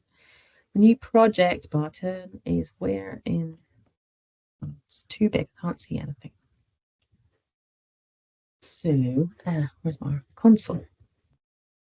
So now that I've zoomed quite in, this little box with an R in it is the symbol for a new project. Okay, so again, click on this and it'll start asking you about what kind of a project you want to set up. And you can go through all the options that it gives you. It'll take a little moment to think. A new project, like I say, it can be thought of just as a directory on your computer. Basic version, just start a new project, a brand new working directory. You can change an existing directory, so you can take a folder that's already got stuff in it and make that into an R project, or you can use version control, and we'll do that a bit later. So let's just, for argument's sake, start a new directory. The basic version is a new R project, okay, but there's loads of different options. Don't worry about those for now. Let's click Start a New Project. You want to give it a name, so let's call it Intro to R Test or something, whatever you want. And it's going to put it, I don't want it to be there. Doesn't need to be my default. Let's just chuck it on in my documents, even though I said I wouldn't. So let's give it documents to test, and it'll just show as a tilde because that's the automatic place it wants to save things, remember. You can have these two ticked. We'll talk about them a bit later as well. Create a Git repository. Again, that tells us what we're saying is this project that we're creating, we're going to want to use version control with it. We can talk about that later. And Renv is another type of managing the environment. Shaima. Hello. I keep getting an error message when I'm doing get WD. Is that going to stop me from doing this bit? No, it shouldn't. It shouldn't. What's the error message saying? That's unusual for it to get. It says Data's code 405 returned by RStudio when executing console input. That's mad. I have no idea what that means. I don't think it should stop you. I don't know why it doesn't do the most basic things, and we'll come back to it, and we'll certainly share screen in a bit and fix that if it's not fixing itself. Okay. So let's click create. Let's click open. Well, let's click. Sorry, one more thing. Yes, I lost where you click to get through to what's on your screen now. Yep. Let me start again then. A project looks like a little box, and it's basically because it's talking about a container that we're going to make. Okay, so let's create a new project. We'll just make one as a brand new working directory, and this will put a folder on our computer like we would do anywhere in our file system. Let's just make it an R project. It's the most basic version. We'll give it a name, whatever name you want to give it, and choose a place to put it. I was just going to plonk it onto my documents somewhere. And once you've done those things, just keep these as default. You may as well for now. And create project. Okay, and it'll go away and have a think. Juan? Juan, have you got a question? Your hand is up. Yes, sorry. I can't seem to see that. Shall I share my screen? Yeah. If you don't mind, yeah. So I can't seem to see that box here. Yeah, the new project box. Yeah, I'm thinking that as well. So some of the things when you do POSIT Cloud are also slightly different as to like where you make projects and whatnot. And it is harder to find, I have to say. You're absolutely right. So I'm having a look now to see where it says create new. I don't use POSIT Cloud very often. Wonderful. Thanks, Graham. I thought I was the only one who was having issues here. Thank you. No, you're never the only one with anything. Can this do a project? No. I tell you what, let's do some live Googling. Create new project in POSIT Cloud. see what it says. In order to go back to your workspace. Oh, right, okay. So yeah, click on your workspace, as we were doing at the very beginning. I should have remembered this. And the new project button is over here. Okay. So let's new project. New RStudio project. Okay. And then we can just go through the defaults there. And you can click to name your project if you want.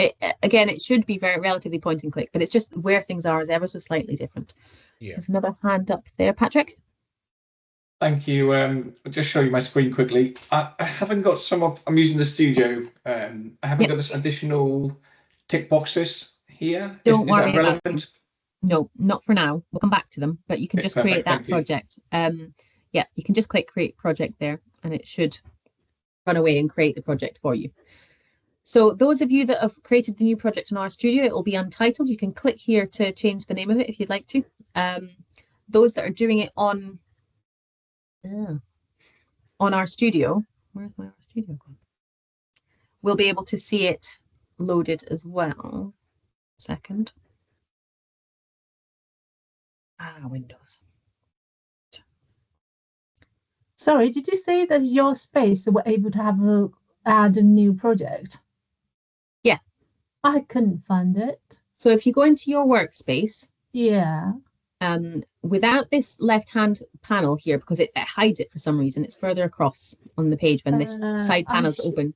So show that says my screen. That's in my space. Yeah. Should I go to usage or no? About? So new project is right the way across on the right, where you see it now. It's a dark blue button. Oh right. Okay. Sorry. Yeah. Blind. It's always the way. Don't worry. So yeah, that's how you set up a new project. So if you go through the steps that it asks you to there, and it'll create an untitled project for you that you can just start off with. Mine has shut down RStudio for no good reason, so I'm going to bring it back up again. So let me share. I'm sorry, my RStudio is crashing at the moment, which is really unhelpful timing. Let me try and fix that very quickly. Oh, okay. Right. So here we are back in my RStudio. I'll just zoom out a little because it is a little bit huge. If we now look in the top right, this is telling us that we're currently in the project that I created called Tester. Okay. There's a drop down here because there's lots of different projects I've created over the years, and you can quickly switch between them by selecting these different things. Oh, Karan?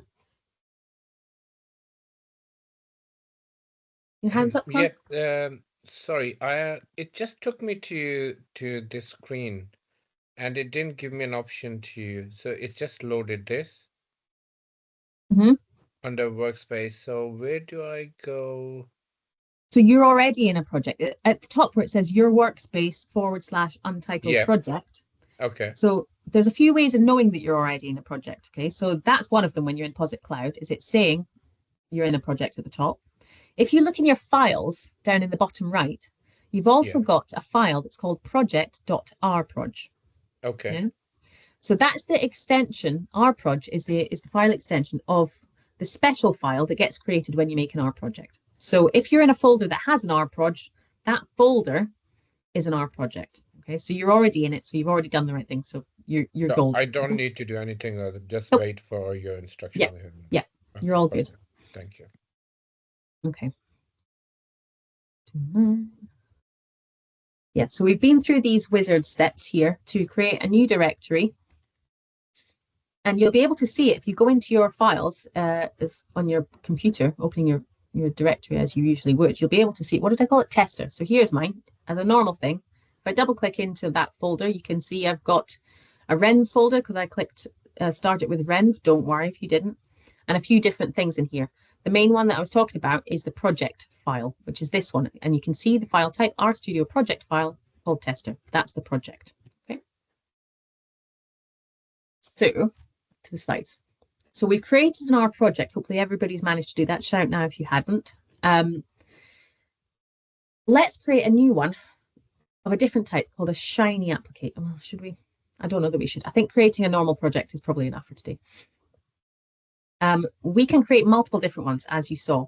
If I go back to my R Studio, again, top right is where we know which project we're in. I could go and start up any of the other projects I'm currently working on by just clicking one of these options, or clicking open project and going to it, okay? So it's an easy way of quickly going between the folders that are the R projects that you have already created.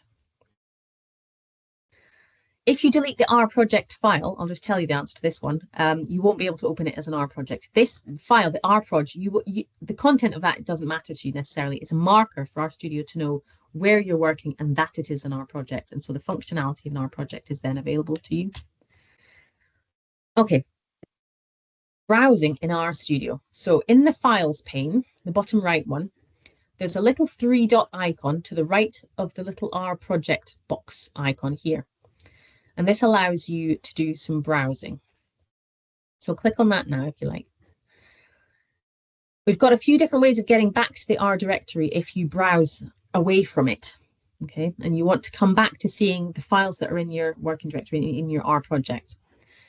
One way is to click the grey bit of text that is underneath the console tab, which is the bottom left.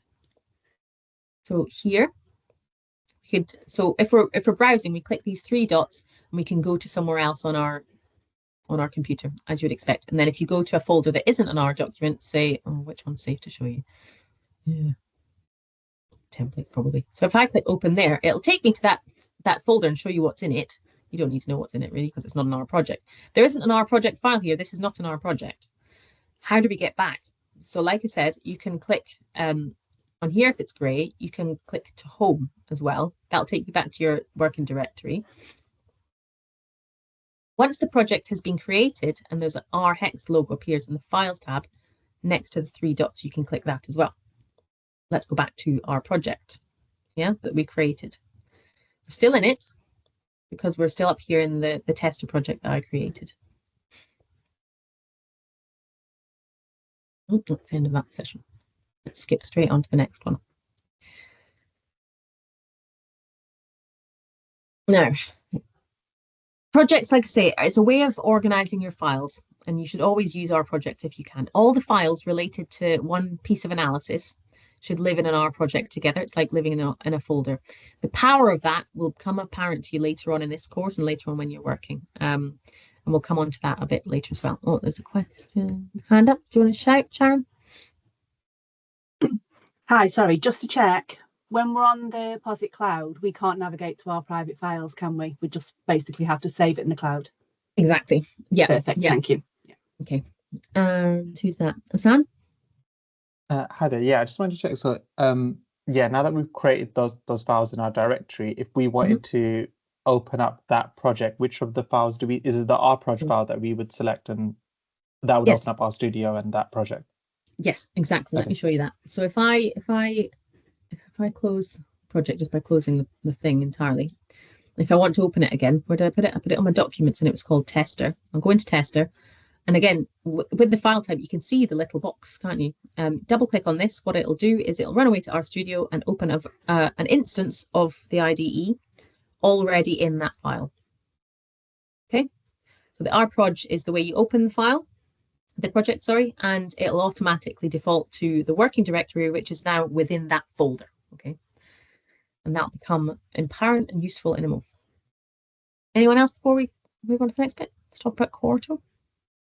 Okay, right. Let's talk about R scripts versus R Markdown versus Quarto. Okay. Scripts, we've already made one of today. A script is like, you can think of it like a Word document where you're keeping all the steps of what you did and you're thinking around it and you're preserving that in perpetuity because you need to know the steps you did. You want to remember all the elements of it. You want to be able to rerun it. You want to be able to give it to somebody else and they can run it and get exactly the same outputs. Okay. They're very quick files of code with comments. But R Markdown and Quarto mix written text with code. So let's say you've written a really nice little bit of code that creates a nice plot, okay? And you want that bar plot or whatever to be embedded in a document that's also got text in it. Back in the olden days, or now for most people, I guess, the way you would probably do that is you would trot away to whatever program you use to make your plot. You would write your text in Word, and then you'd copy the plot and you'd plonk it into Word, okay? That's easy enough done, but what if you need to do 100 different versions of that same thing, but the plot is for different local authorities or whatnot?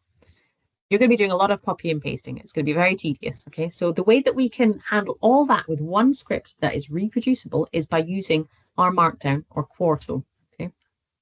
Quarto is like the newer version of R Markdown is a language in and of itself, you might have heard of. R Markdown is the version of that for R. Quarto is the newer version. So if you know one of them, you probably know the other. We're going to teach you a little bit of Quarto today because it's what most people will be using. But if you already know a bit of Markdown, R Markdown, that's absolutely fine. It's not going anywhere. It'll still be supported for a long time. So Quarto allows for the possibility of working with colleagues and others who use other languages like Python, because the code in a Quarto file can be of other languages too, which is really, really helpful. So let's create a Quarto document. So unsurprisingly, we can do this by creating a new file and selecting Quarto document. We could also click this little wizard here, the new something or other, new file type. And again, we've got Quarto document as an option here. So let's click Quarto document. It's going to say, what do you want to call it? I'll call it tester for no apparent reason. You can put your name as the author if you want to. And it's saying, what kind of output do you want to make from this Quarto document? Do you want an HTML? An HTML, if you're not used to that terminology, is basically the type of file that makes a web page, okay? And or slides. So a lot of people that code, instead of using PowerPoint, they'll use HTML slides. You can make PDFs, you can make Words. There's other things you can make as well with packages that you can add on. But let's just keep it as HTML for now and say create. Excuse me. Okay, this has done a few different things for us. Go away. It's opened us up this new file, okay, in our editor. It's called it Untitled because we haven't saved it yet. And it's got a whole bunch of bump in it at the moment. The first thing I want you to do when you've created a Quarto is to switch from visual to source. This will become clear later on as to why we do that. Let's go by the slides actually, because I'm probably going to repeat myself if I don't. So we want to, no, let's not talk about rendering yet. We've got a new, this is a Quarto document. And when we save this, let's click save as it is at the minute. It'll ask, like it with any other file, where do you want to save this? Let's, in the test file, let's call it testing _ Quarto. And the file type for a Quarto document is QMD. It's like Quarto Markdown. So now it's called testing Quarto QMD. And what it has is it's got a bunch of text in it. So this is just going to print out as text like you would in Word. But these gray elements here, these chunks as they're called, these are actually code. So what this is going to do when we render this, which is create the output from it, what it's going to do is it's going to just print out what we've put here as text. Anything within the gray bars is going to be treated like code. So it's not going to print 1 + 1. It's going to give us the answer to what we've done here, as it would if we put this bit into our console and just pressed enter. Okay. So you can see that what we could end up doing is getting the output of code embedded directly into a document. Hilary. Sorry, Claire. How do you? I'm lost on how you create that Quarto document. Yeah. So it's just a file type like any other. So any new file type we want to make, we can use this file wizard here, the drop-down menu, all these different options. The only one we want right now, we started with an R script, which is kind of basic. We're now doing a Quarto document. So if you click that, it'll open a brand new Quarto document and you can save it with whatever name you fancy. And it'll just save that as a QMD file somewhere on your computer. Alternatively, you can go to File, New File like you would elsewhere. And again, Quarto document is an option there for you. Okay. Okay, so what it's giving me is a little warning here. The package R Markdown is required, but is not installed. Funnily enough, we can just click install and it will go away and do that installation for us. Okay, so if that's a thing you're getting on yours as well, just click, yeah, go and install it for me, please. It'll open up this tab here, the background jobs, and it will install all of the dependencies, remember? So all those packages that R Markdown package itself depends on, and it'll bring you back to the console when it's done. Okay. So we have this code that we've got a bit of text telling us a bit about Quarto. This is the basic text that happens when you create a Quarto, okay?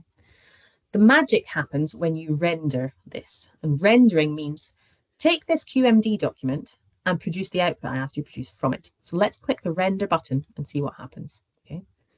Background jobs will tell you it's doing it. It'll give you some information that you don't really need to know. And once it's finished running, it will open up.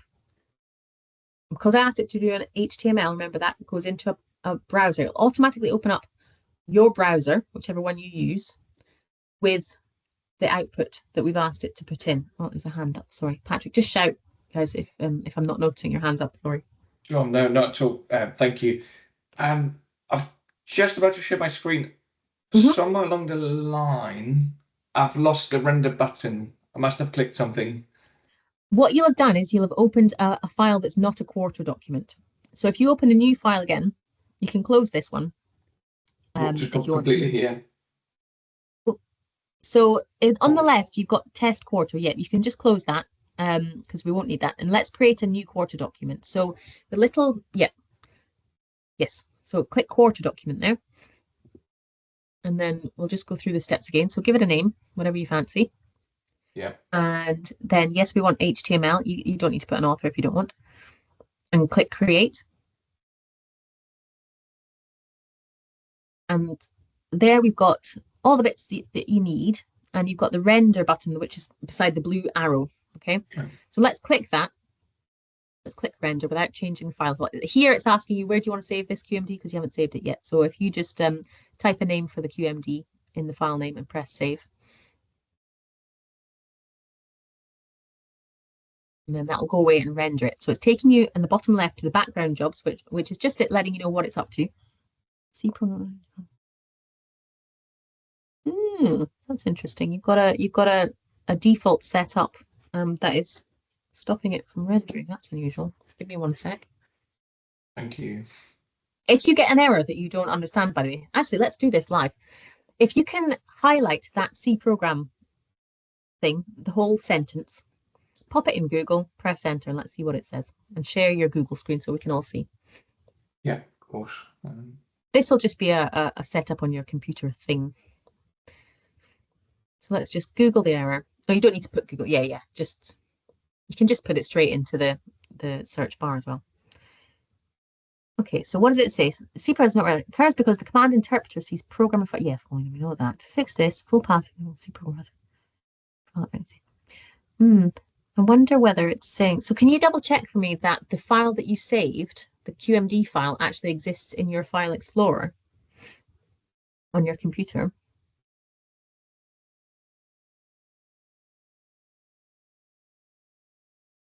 Trying to find out. I think it's there. There you go. So I've got two, the one that didn't work and then the one we created again. Yeah, okay. So you've got a quarto file in the old file. So if you double click on the QMD file one, the quarto test.qmd, and it'll reopen it for us. Select RStudio to open it in. And hopefully it'll open it as a separate type. And we'll just try and render it again and see if that has explained it. Nothing happened. Nothing's happening. Why is it saying it's failed? This is very odd. Let me have a look. I like it when we get interesting new problems. / hate it. It's very stressful.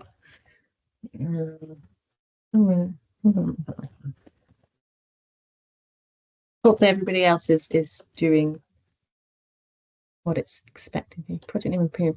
Okay, so this is actually a really useful learning moment. All names of files and objects in R don't like spaces. Okay, so if you have created anything and there are any spaces in it, it can throw up really weird errors. So what I'd suggest is making a new one, a new quarto document. And when you name it something, and this is why we use a lot of underscores, okay? You can either make it as one big of text, or you can have underscores to separate words, and that should fix your issue. Is that okay? Yes, that's great. That was a really unhelpful error message, wasn't it? Generally speaking, R is fantastic at giving us really informative error messages, but that didn't really work. Nicola? Are we supposed to be selecting anything? I just selected within anywhere in the box and selected render, but I can't actually No. see anything coming up, so I Yeah, don't no, know. we want to render the whole document. So let's am I just- supposed to select everything, all the text? No, you don't need to select anything. So when we click render, what it's doing, it's taking that QMD and doing everything in it that we've said, and then producing the output that we requested. So you don't need to select anything. You should just have to press render. Let's see if it works with this one on screen at the moment. It's having a think. I can't read that writing because it's too tiny for me. Is that, what's it saying? There's that error? No, it's okay. So it's doing things. It's having a think. And in a minute, it'll open up your browser and show you the output that we expect. There we go. Yay. Okay. So do you want to show your screen, Nicola? Thank you, by the way. Thank you so much. No worries, no worries. Yeah, well, I was expecting to see something and I couldn't see anything. Oh, right, that's happened again now. That's what I got the first time. External I think somebody else has pasted it in the chat. They got something similar. I got the same thing as well. Oh, is that what I should get? Sorry, Yeah. I got that, Nicola, and I think you need to allow the pop-up from your browser. Yeah, try again. Just seems to bring that up. So that's the output. Yeah, fantastic. Look, community fixing problems for community. Fantastic. Thanks, guys. Yeah, a lot of the weird and wonderful will be because you've got something on your computer that's preventing something natural that R wants to do happening. So excellent. Thank you guys for coming to our aid there. Hilary.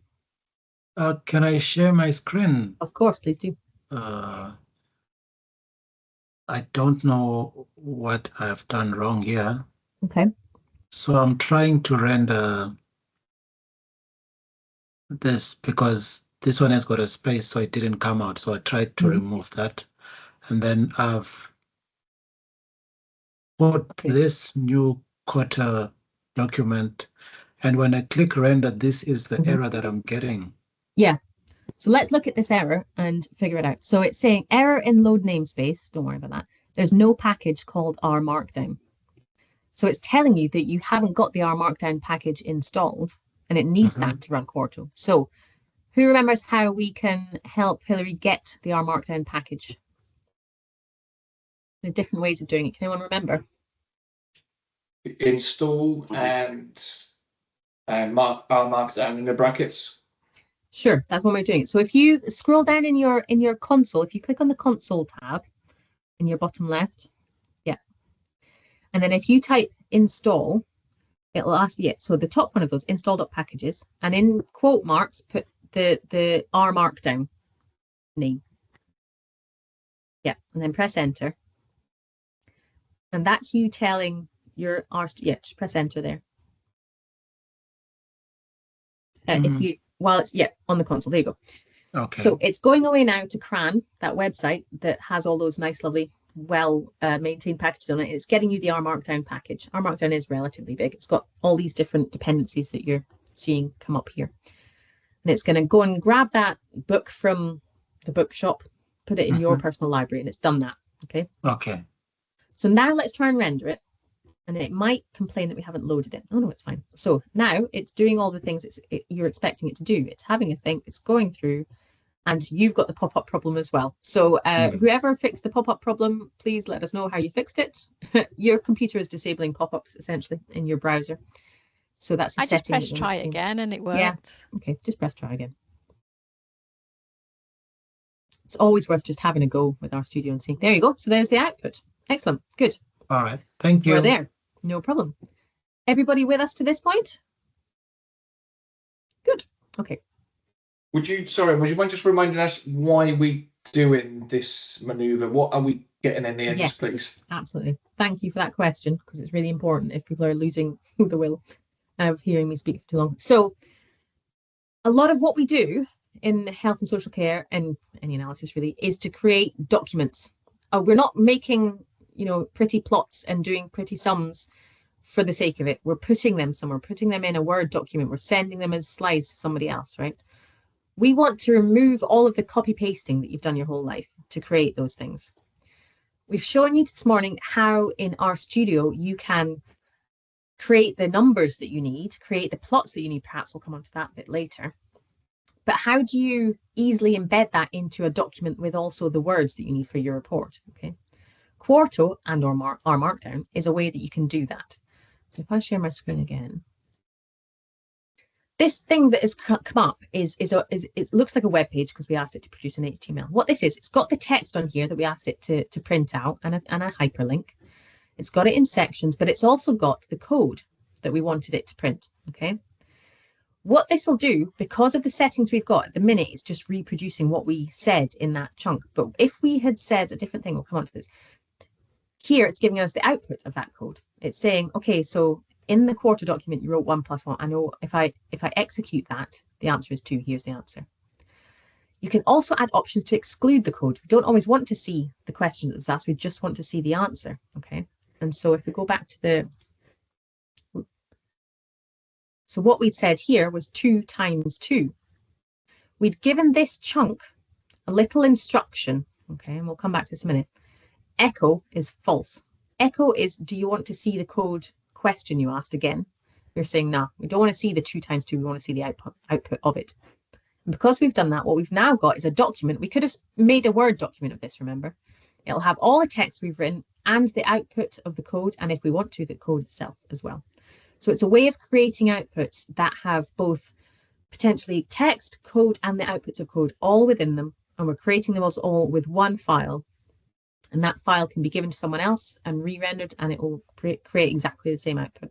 So if you've ever made 30 versions of the same report, but for different trusts or whatever, and you've had to copy paste and make the files separately with the plots over here and then copy paste them in, none of that. Never again. Never do that again. Because those copy pasting elements introduce human error, and we want to avoid that all possibilities because this is a reproducible analytical pipeline. So that's the reason that we're using Quarto. Brilliant. So it's like reproducible. It's about like receipt of what you go up to in a bit more user-friendly format rather than the code window, console, etc. Exactly. Yes. Thank you so much. And it's way more powerful than even that. And hopefully we'll come on to some of this.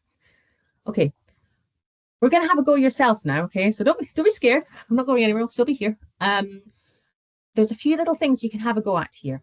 And what we're going to do with this automatic Quarto that you've all created, that you've all got here, I want you to do a few different things. One is to change the title.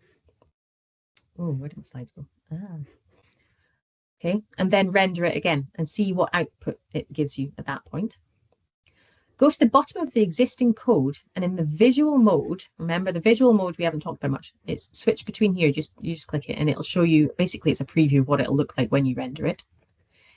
So we're asking you to, in the visual mode, create a header introduction code and add a small table, maybe. And then change the view from source to visual. What does the table code look like? So the reason that we have the visual is, again, that's like a little preview of what it'll look like once we've rendered it. But the real power of it is if you don't know how to code something, use this like you would Word. Like if you want to put a picture in or whatnot, you can just add a picture. If you do that and then you switch back to source, source is the code that has built that thing. So remember, every button that we click is actually powered by code in the background. If you use these buttons as you would any Word document, any editor, go back to source, it'll show you the code that it used to create that. So it's a good way of learning, going back and forth between source and visual. And then you can read through this and see how far you get. We've got 8 minutes to do this. Put your hands up if you have any questions, but I will start the timer now. Okay.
Don't feel like you have to sit in silence as well. Certainly, if you're struggling, put your hand up, have a chat, ask about it, ask about anything else as well, R-wise, as we're going through. Karam?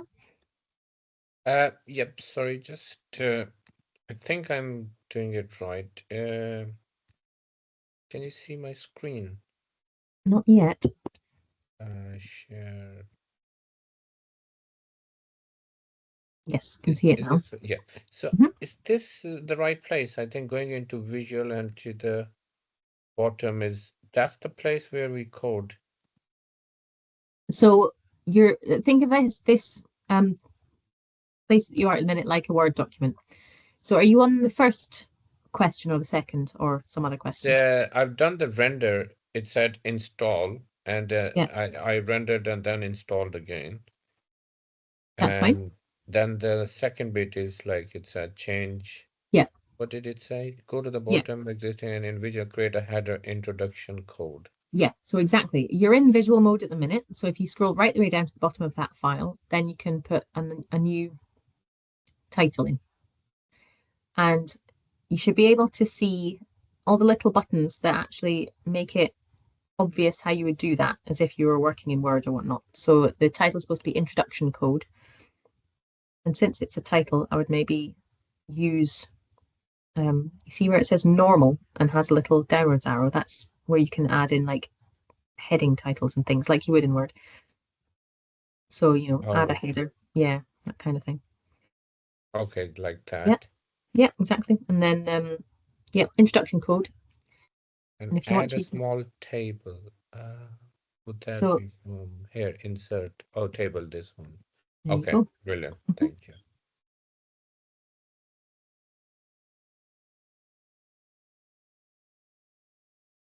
I'll go off camera just because I'm drinking a really disgusting drink and I don't want to pull faces at you, but do shout if you need any help.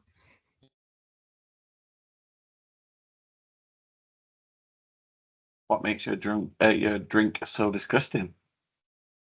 It's Lemsip, but it's not. It's cheap knockoff little Lemsip, I think, that my husband bought, and it's so bitter. It's foul. It's very effective though, so it's the reason I'm still able to have a voice for you this morning. So I'm doing this for you, okay? That's it. Well, I think sure they did this study where there was something about the placebo effect about things tasting worse, doing better for you. Yeah. If it's medicine, Having a yeah, it's supposed to measurable be effect. horrible. Yeah. Well, yeah, can confirm it's both awful and very effective. Sorry, can we have the Lemsip anyway. instructions back up, please? Yes, sorry. Thank you.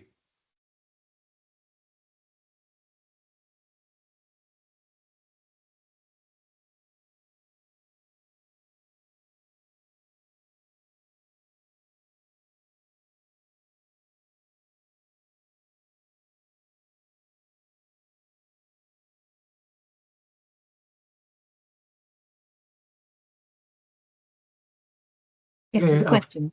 I've tried rendering and I'm getting an error message. Do you want to share your screen? Yeah. Should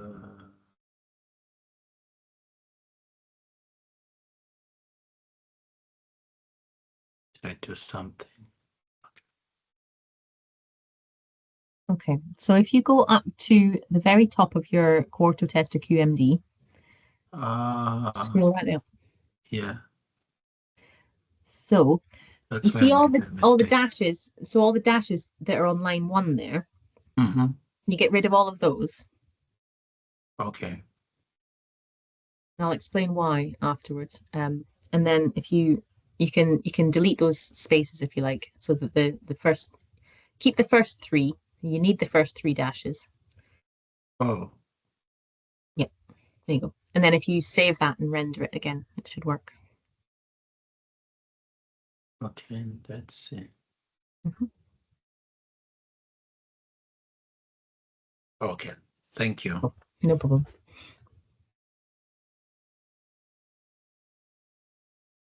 Minute and a half left. Ron? Sorry, just one last thing. So after creating the table, do we click on the render again? It says render the QMD, or render is the same thing. So we just click on render again, right? Yes. Okay. Yes. Render is just the word that means take what I've written here and make it into an output, please. Thank you.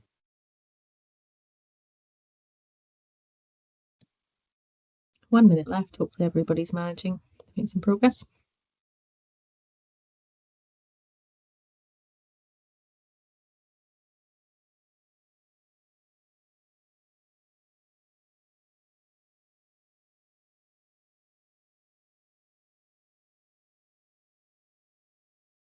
Tyra? Hello, I'm also getting an error message. Is it all right if I share my screen? Of course. You're very polite. You don't have to ask. In our meetings, people just steal the screen, and that's also fine. Okay, let's have a look at your error message. Oh, you're a nice little narrow thing there. Can you scroll up in the redness? And let's see what the start of this error message said. Yep. Sorry, 1 second. I've lost the tab now. Ah, so no, I see what you've done. I see what you've done. So if you look in your test QMD, you're currently looking at your code, yeah? Yes. So this actually speaks to, so the timer is finished. This is good timing, actually. So the first little chunk that we have in every QMD is this special element that is bounded by these 3 dashes and then various things within that. So we've got title, format, and editor here. That's a special bit of information about this file, and it requires to be set up in quite a specific way. It's called a YAML, which I can't remember what that stands for, what it actually means. But so the YAML is a really important thing.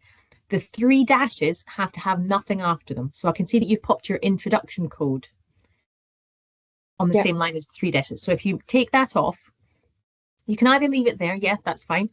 And then try again. Save the file. You have to save it before you render, and then render it. And it should work now. There you go. Okay, so perfect. it was arguing with you about the YAML, and that was a similar problem before. Again, you'll need to re-enable pop-ups. Similar problem to the previous question, which was about having anything above the YAML. A QMD document, like in R Markdown as well, it's expecting a YAML at the top. And so if there's anything before the YAML, it gets a bit upset and a bit confused. So as long as you strictly have those 3 dashes, the YAML content, 3 dashes, and then everything else, it should be fine. Perfect. Thank you. No problems. Right. Hopefully everybody managed all that.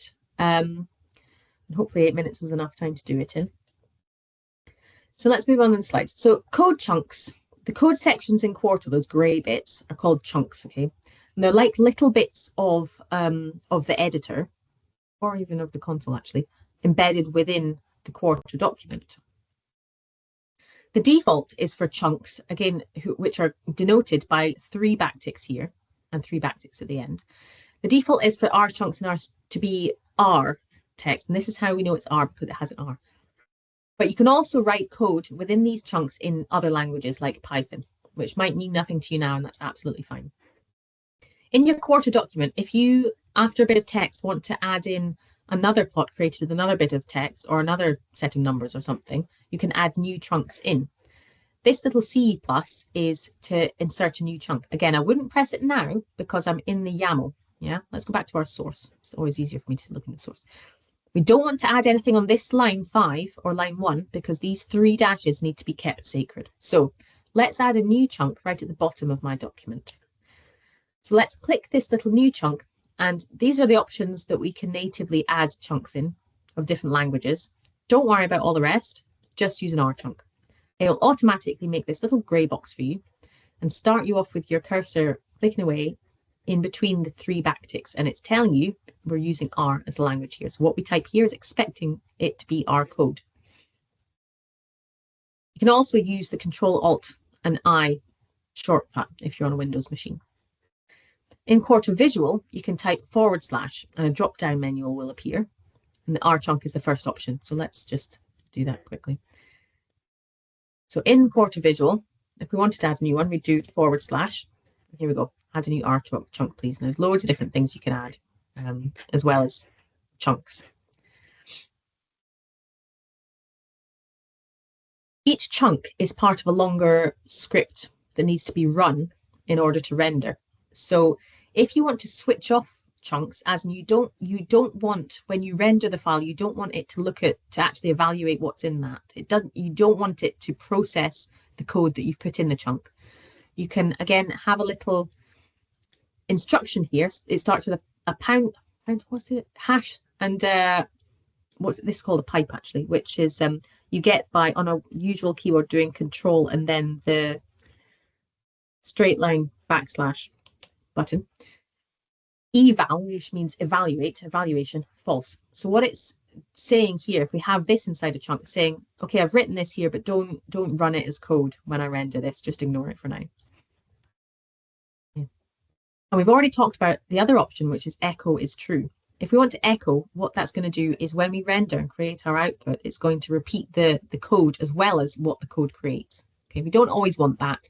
Certainly not in things we're giving to, you know, anyone who's not into code. They just want to see the plot that it makes or whatever it is. They don't want to see the code that created it. So we can echo is false in that case. We've got another little bit of homework here. So straight back in again, you will find this is just a comment for general cases. You guys are learning R now, right? R is a language. If you were learning Japanese, you wouldn't expect to do an hour a week of Japanese and then no Japanese. You would expect to need to immerse yourself in a language to develop it and to get really, really instinctual about it and to repeatedly use it. So the more you work away and use R, the better you will get at R. You cannot expect to just learn it and that's you done. Okay. So we're going to have a lot of instances where I send you away to do another little bit and you have to get frustrated, break things a bunch of times, and then fix them. And that is the usual coding cycle. So again, we're going to have a little have a go. Over to you. Let's try and show some code in a report, okay? In the report that we've already got. So I want you to create an R code chunk and type a sum, whatever sum you like, 37 times 6, whatever. In the chunk, at the top of it, add this, okay? So we've got hash pipe echo colon space false, just under the curly brackets R, and then render it. Change the code to true instead of false, and then render it again, and just note the difference that you see there. If you've got extra time, because that was too easy, then have a go at eval is false as well, and keep rendering it and seeing what the difference is, okay? So let's iterate. We've got 7 minutes, and I've started the timer already. And again, give us a shout if you don't understand the instructions or you need any help or anything's going wrong. I turn my mic off so I don't sniff. Are we expected to start a new project altogether, or new file, or just work with the one we've already got? Just work with the one you've got. What we're going to do for a little while is just change a few different things, render it, see what the output, what the difference is. Yeah, so just work with the one you've got. Thank you.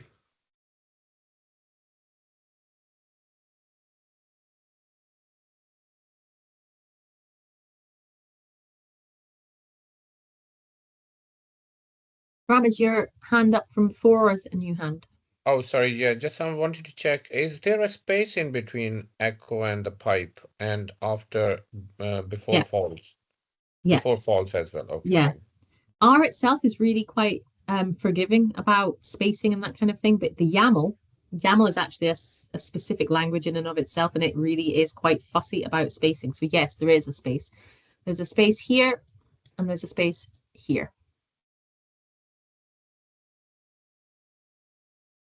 But feel free to not have a space in any one of those places, try and render it and see what it does. Hopefully it gives you an informative error message.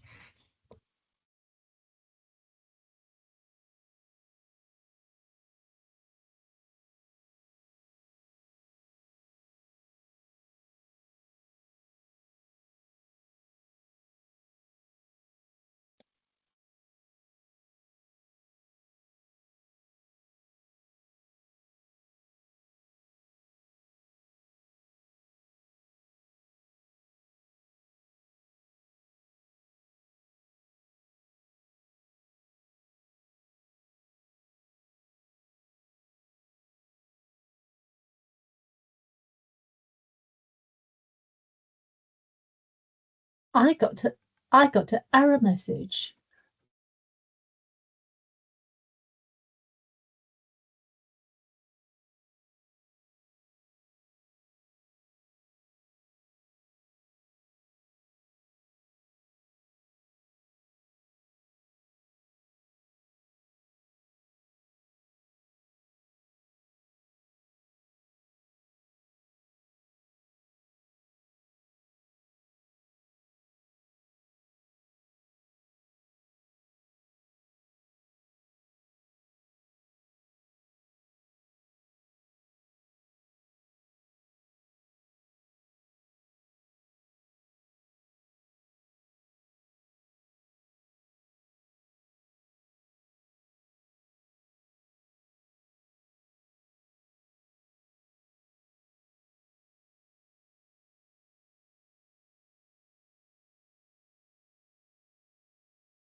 Ram, hi. Hi, sorry. Just doing that extra bit. I don't know if I've even managed the first one right, but it did give me an output here, 37 into 66. Not sure if we want to meant to get the result of this or just type it as it is. So it's giving you the answer there as to what's wrong. You see that little wiggly line under false in the error Yeah. bar? So Yeah. it's telling you that's not the right way to write something in these special YAML type chunks. So you've got a comma on the end of that, and you can see that true is in blue, but false is in black. So after the false in the work in the question, it was a comma. Okay, I need to just take it out. Yeah. Yeah. And So then, it's colored it now that lets you know that it's correct. The reason there's a comma in the slides is just because in the slides it's part of a sentence. okay, perfect. Thank you. Okay. Have a go and see if it renders again.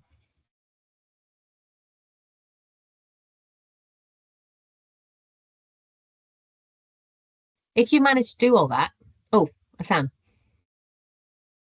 Yeah, sorry, I was just playing around with the echo and eval functions. It doesn't seem to be like, is it supposed to do something when you select those or turn them true or false? Because on mine it's just showing the same result each time. That's interesting. Yes, I'll show you when the timer's up. But yes, it is supposed to be doing something different. Oh no, I've forgotten. Sorry, Mengxia. Mengxia, I'm so sorry. That's all right. X small sounds like SH. So should I share my screen? And you can see this bit here. For some reason, I got all of those crosses. Does anybody want to spell something wrong? So does anybody want to suggest what might be wrong here? False is spelled wrong. Yeah, so false is LSE, and it's underlining it in red, a bit like it would in Word to say that's not a thing. Oh no, LE on the end. Sorry. Yeah, FA. Oh, now you're making me think. FALSE. That's what. LSE. Oh, okay. There. Oh, okay. Yeah, and it's recognizing that because it's gone blue, but the second one also needs to be spelled correctly. Right, nearly done our timer. Right, we'll just stop that now. Hopefully everybody managed to do that. So let me show you what should have been happening. I'll describe it first. We're using two different execution options, basically. We're either saying, show me the code that I've put in as well as the output of the code, which is the echo. And if echo is true, yes, please echo the code back to me again when I render. In which case you'll see an output like, So this bit is echoing because the first chunk we had in our report, remember, had 1 + 1 in it. And we didn't say not to echo the code. So what this has done is it's reprinted this for us in our Porter document, and it's given us the output. In the second chunk, we've said, don't show me the code again, just show me the output. We've said echo is false. So you can see here, it's actually not shown us the code that creates the output, it's just shown the output, okay, because we had echo is false on. Evaluate is whether we want to get the answer or not. So if we say don't evaluate it, leaving the echoes the same as they were before, it'll give us only the code if echo is true. It'll give us nothing if echo is false. So not even this bit would be there if echo is false and evaluate is false. Does that make sense? Hopefully that answers your question. Shout if not. Okay. So the default is that echo is true. I don't know why that's the default. I would almost always say nobody wants to see the actual code unless you're writing a document for other coders. But it will also default to evaluate as true, because presumably if you're writing code chunks in there, you do want them to be run as code and the output of them to be included in your document. Instead of having to change these options in each little chunk that we have here, we can change them in the YAML, which will apply those options to the whole document. So if we globally want to do this, we can do so within the YAML within an execute function. Now, you've got title, as we had before. You've got the format. We wanted to create HTML, which is why it automatically opened in your default browser, whatever you have. Then we add execute. And if you write execute : and then press enter, it should automatically indent the right amount. And again, YAML is really fussy. It needs the indentation to be the right level. Echo is true and eval is true. You don't need to write these because obviously if those are the options that you want to choose, these are already the defaults. But if you want anything other than true and true here for the whole rest of your document, then you can put it in the YAML. Echo is true, eval is true. Okay. So to create an HTML output, which will produce an .html file that you can email to people without needing to include all of the different elements that created it, you also need to add this little element to this little thing to your YAML. Embed resources. Let me go back and show you. Okay. When we rendered, I don't know if any of you noticed what happened down here in the files pane. When we rendered our document, it created a new folder in our working directory within the project. It created something called testing, which is my project name, _ quarto files. Let's click into that and see what's there. It's got another folder called libs, and it's got various different gubbins in there. You don't need to know. But if we wanted to send our HTML to somebody, the actual output of this report, if we want to send it to someone in an email, and we just sent them the HTML, it would look rubbish. It wouldn't look right because it needs what's in here to format it. That's a faff. We don't want that. We want a single file. And so the whole point of what we're talking about now is to make it a single file. If we have this written exactly like this, embed the resources is true. What that'll do when you render, let me show you in fact. So, yeah, embed resources true. Embed. See, and I just wrote embed there, and it's giving me the autocomplete, so that's nice. I'll just press enter to say yes, like that, please. And I do want it to be true.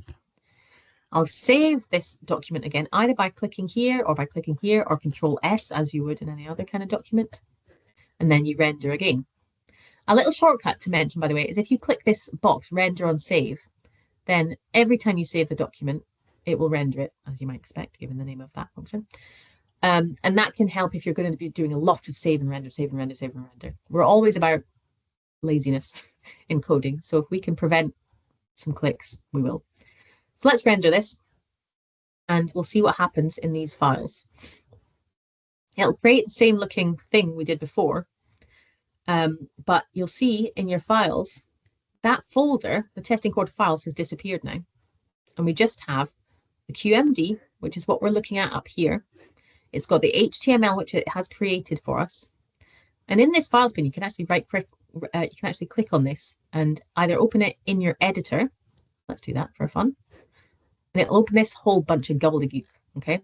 This is what is sitting behind the thing that you just created. You don't need to engage with that at all. So I would ignore it. But if you click on it and open it in your web browser, you'll get what you just automatically got when it first came in, when it was first rendered. Okay.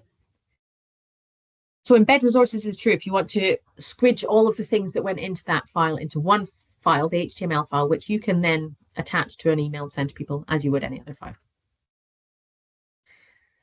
Code can be added to the YAML to create an interactive table of contents as well. There's loads of different things you can do with the YAML to make it nice. So in the format element, we've got HTML, but this now ends in a colon. And then below that, again, indented correctly. TOC stands for table of contents, and we've got true. Spaces in the YAML really matter. So if you're getting YAML related issues, pay attention to the formatting to make sure that your spaces are exactly as they should be. And then we can name chunks as well.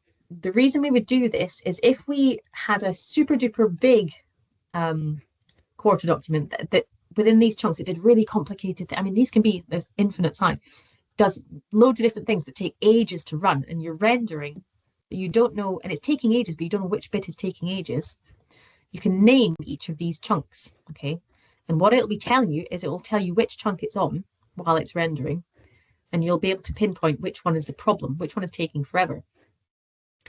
And this is added by, again, one of these hash pipe sounds wrong, doesn't it? Pound sign pipe bits of the start just under the curly brackets are with label this time. Label is the label for that chunk, and you just give it a name. Again, always avoid spaces, which is why you'll see either hyphens or underscores in things we do in R. Okay. Some of you may have noticed that you've also got this side panel thing here that's come up, okay? I don't know if there's an equivalent in Word. What this is showing you is basically it would be the table of contents if you had different sections in your document, and it's to make it easy to, if you do have a huge QMD, to go to the next section easily. You can hide this easily enough by just clicking this if you don't want to see it. But if I add a new, I go to source and I add a new section, which I do by adding two thingies, and I'll call it new section. You can see that that's now here. Interestingly, if we want a subsection, what we would do on a new line, we actually just do 3 of them, 3 #/ signs. Okay, and it's allowing us to quickly get somewhere else in our document. So it's just an outline of the document with the header levels, as it were. Is that the word you use in Word? I can't remember. It's a nice way of navigating anyway. But if you don't want to look at it, just click outline and it'll disappear.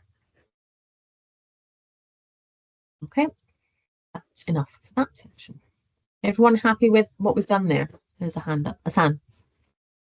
Yeah, sorry, I was just trying to add the table of contents part, and it is showing like a mapping key error. Share your screen, please. Yeah, on the screen. Mapping error. Interesting.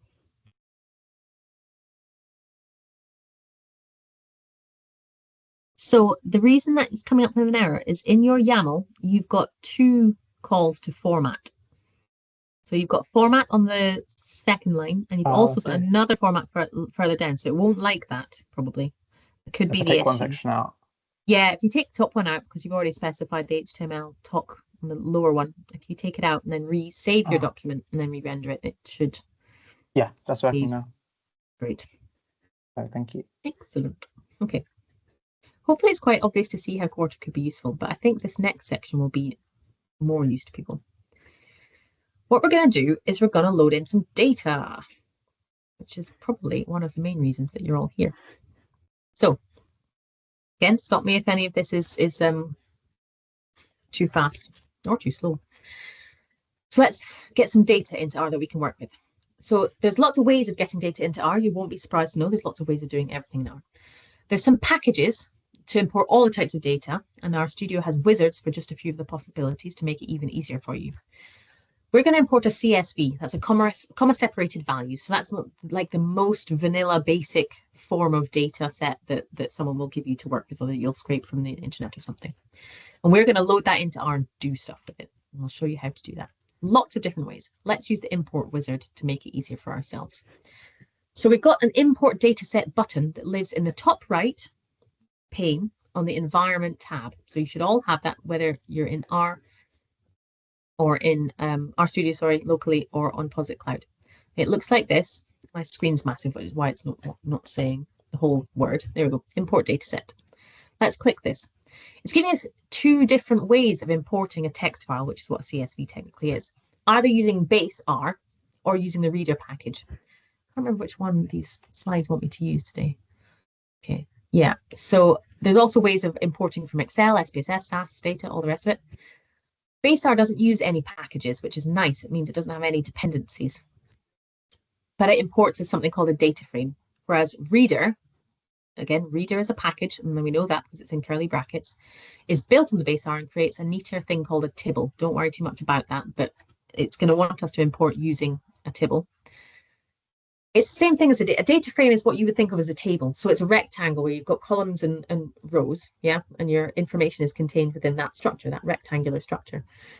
But it's got some special properties in R that make it dead easy to work with. And a tibble is a similar thing, but they are what we call lazy and surly. So they're not evaluated in all the ways they need to be. unless you ask them to specifically. So they're lightweight, they're faster, they're easier, they do more sensible things, essentially. Don't worry too much about that. We're still just going to be working with CSV tables. So I want you to find the capacity AE CSV. So in your RStudio, let's import using from text reader. Okay. So this is giving me an informative message. It's quite small. I don't know if you'll be able to read it. It's saying preparing data import requires updated versions of the following packages, reader and RCPP. Do you want to install these packages now? Funnily enough, yes, I do. Please go and do that. So it's going to go and install those. RCPP, for the nerds in the room, is R's package for working with C++, which is what it's built upon. It's an important one. This wizard should pop up for you. And we're going to browse to where the capacity AE is. So again, let's go into our file structure and where our data are. Oh, it's not in that one, Excuse me, sorry. I don't Yes. have an import data function or anywhere, or text data. I couldn't find anywhere, and I must be blind. Yeah, I share my screen. Yeah, please. It'll be because you're probably working on POSIT Cloud and it's somewhere slightly different. I'll go in here and have a look for it. Yeah, so you do have the import dataset button. Oh, so in your top where right is it? pane, under the environment one, the environment tab that's already open, there's an import dataset button. See that there? Just below. Oh, here it is. Sorry, yeah, yeah. yeah, that one Okay, there. thank you. No worries. I like an easy thing to fix it. Always welcome to do that. Right. Sorry, can we run that instruction again, because I was Yes. also failing to find. So after locating the import dataset button, what's next? Yeah, 1 second. I'm just going to Thank find you. it on my computer.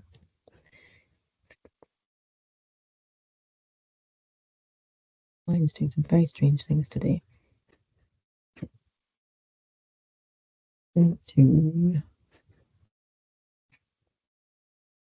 So because we've been doing some things with Quarto, it's probably confused your session that you're in a little bit. So what might be best, just to make things really clear for everybody, is if you close down your the RStudio that you've got open at the moment and find your tester, your intro to R data that we saved earlier, and we reopen that. So this is a good test, actually. I'll show you how to do this. So I've closed down RStudio and I'm going to reopen it now. And what I want to do is to go back to the project I was in that had the dataset. Oh, excuse me.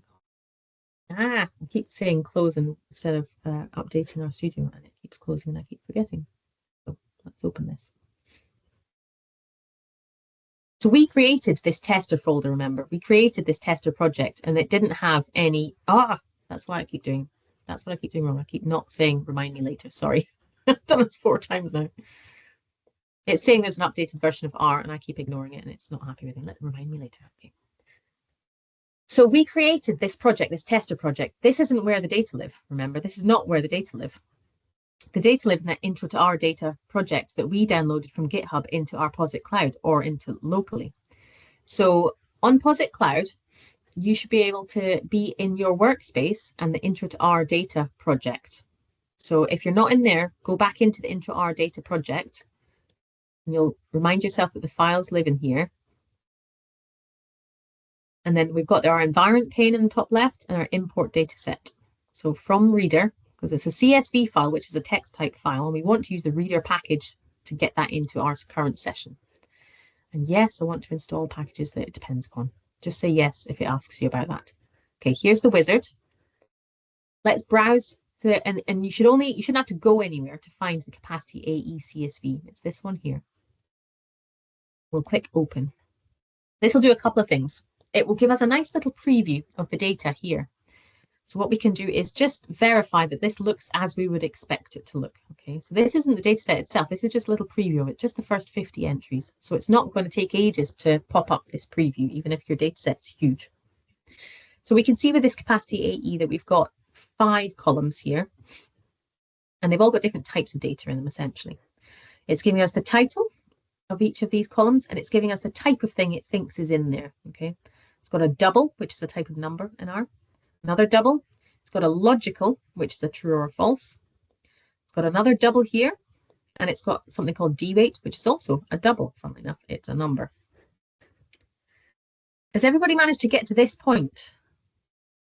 No, sorry, I've got some error message. Let's have a look. Thank you. Bear with me. Chances are it's because you're looking for it, not in where it is.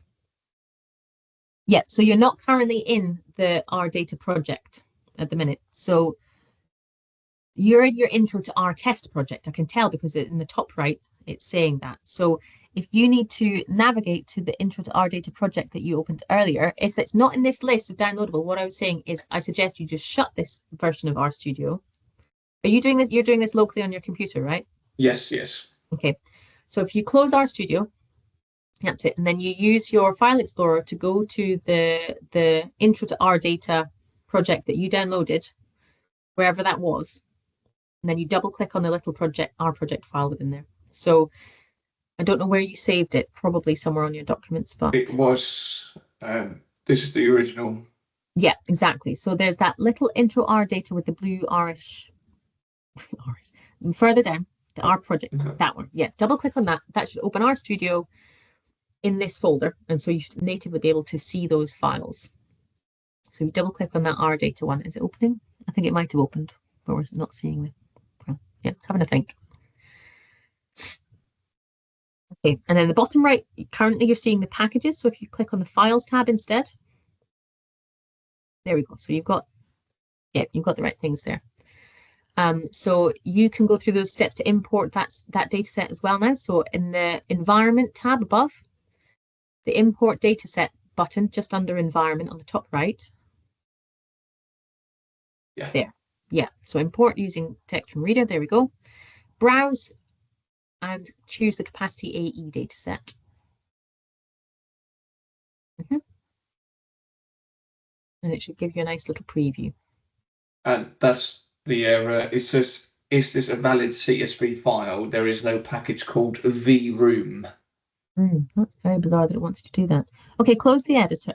Say OK here, and close the wizard, or click somewhere into RStudio so it goes away, or cancel potentially. Let me just see. Why is it? I'm worrying about vroom. That's very odd. Let's try and import it using base instead. Okay, so go to the import dataset and use text from base. Yeah, and again, you'll need to click on that one. Yeah. I can't read. That's too small. What's it saying? It says error in default strings as factors, and called default strings as factors is defunct. Use strings as factors equals false instead. So that again, this is an interesting problem because that strings as factors is a really old issue from base R. Okay, don't worry for the moment. What we'll do is we will import the data set in a different way in a moment, and you'll definitely be able to do it this way. Okay, brilliant. Thank you. Who's got their hand up? Shout if you got your hand up. Oh, Cramwell. Yep, sorry. Just share. So I managed to get to the browse one, where you import the file, but behind it, I noticed, I don't know if I've got the right file open. This one, we don't need a file open yet, so it doesn't matter. It's absolutely fine. Okay, oh, so yeah. Okay, I just clicked on this R, like you mentioned, your workspace, and from there I just imported from reader. That's another way of doing it. Yes, exactly. So if you now browse to the capacity AE dataset and open, it should give you that preview. Yep, perfect. Thank you. Okay, cool. I'll steal the sharing screen back again, if that's all right. Okay, so what you might have noticed as you were doing this, if you've got to this stage of having a look at this preview, is that as we're changing things, this code down here is changing. This is telling you if you wanted to not use this wizard and just type the code into the console or put it into a script, this is what you would write and it would do exactly the same thing. So what I'll do is I'll copy this to my clipboard. I'll put it in the chat of our meeting. And then those of you who have bizarre errors, what you can do is you can add this code either here.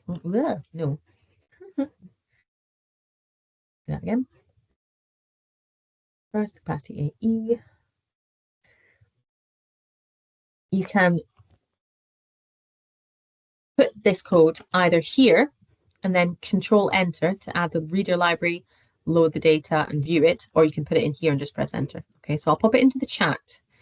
Can I put things in the chat without stopping sharing screen? I don't think I can. And then see if this works for you if you haven't managed to use the import wizard.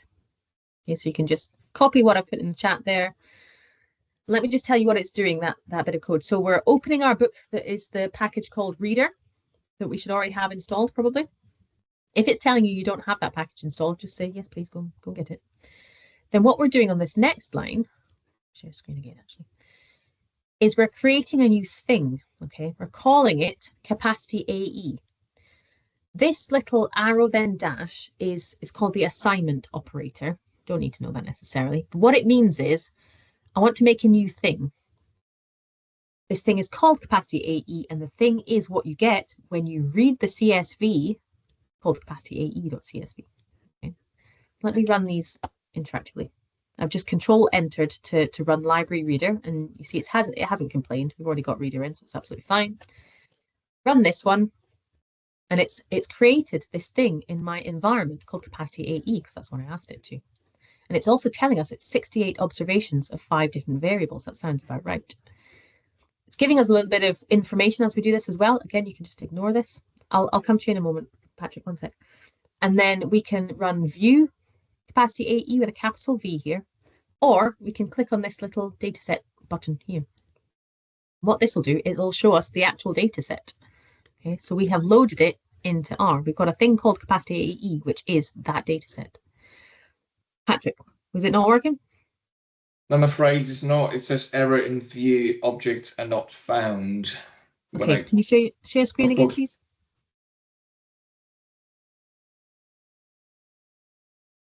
Yeah, you don't have the object yet, so you'll need to create the object first. So have you done the line 9 there, library reader? You Control Entered on that or pressed run? Yeah. Can we do it again just so that we're aware? I can't actually see the bottom of your screen, but I'm sure that worked. And then the next line, capacity AE, read CSV. Ah, so you're not in the right. Oh no, you are. You're in the right place. So run the capacity, run line 10. And see what it says. Oh, it's so tiny.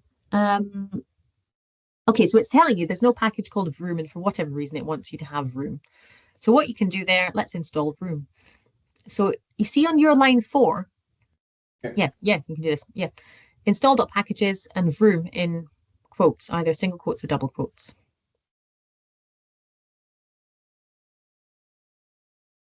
Yeah, it's created 2 quote marks at the end because it assumed you were going to keep typing. So just delete one of them and then press enter there, and it should go away and get Vroom.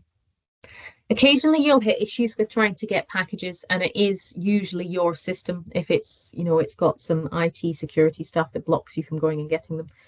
And you need to have that fixed if it is. Right, once that's finished installing, then go back and do lines 9, 10, and 11 again. Let's see if that fixes it. Yeah, that's good. 9's good. Yeah.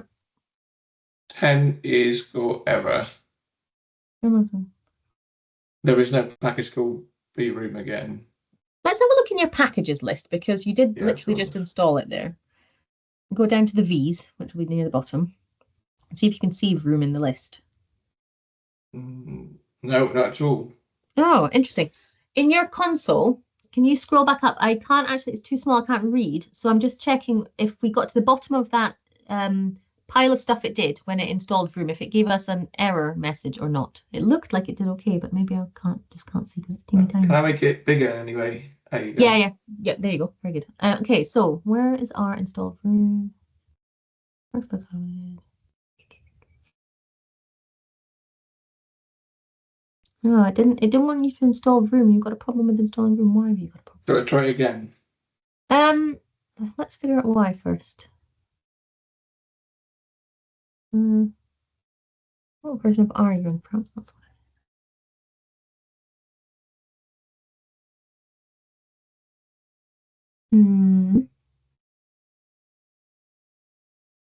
It's not giving me a very good error message here to work on. It might be that you're using an older version of R and it's not enjoying that, and it's somehow causing you an issue.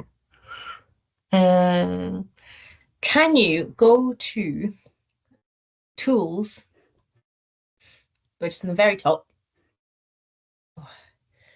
and Global Options, which is the bottom one. Let's have a look at what R version you've got. Oh, it's 4.41, I can tell you. 441. Okay. Yeah. That should be okay. That should be absolutely fine. It's quite an up-to-date one. So you can cancel out of this box. I'm a little bit stumped. It's never fallen over a room before. It's a very basic package. Let's just try again. Always worth just trying again. Let's do a different version of it. No, it did go through the install packages. Okay. Go to the, so in the right-hand bottom pane, under packages, there's the install button. Yeah, click that and we'll do it that way instead. So put Vroom in there. You don't have to have quotes on it here. And then just click install. And we'll see if it gives us the same error message. It usually uses the same under the hood thing doing this, but it might give us a different error message, which would be helpful. I've got this message. It's a yes, I'm guessing. Yes.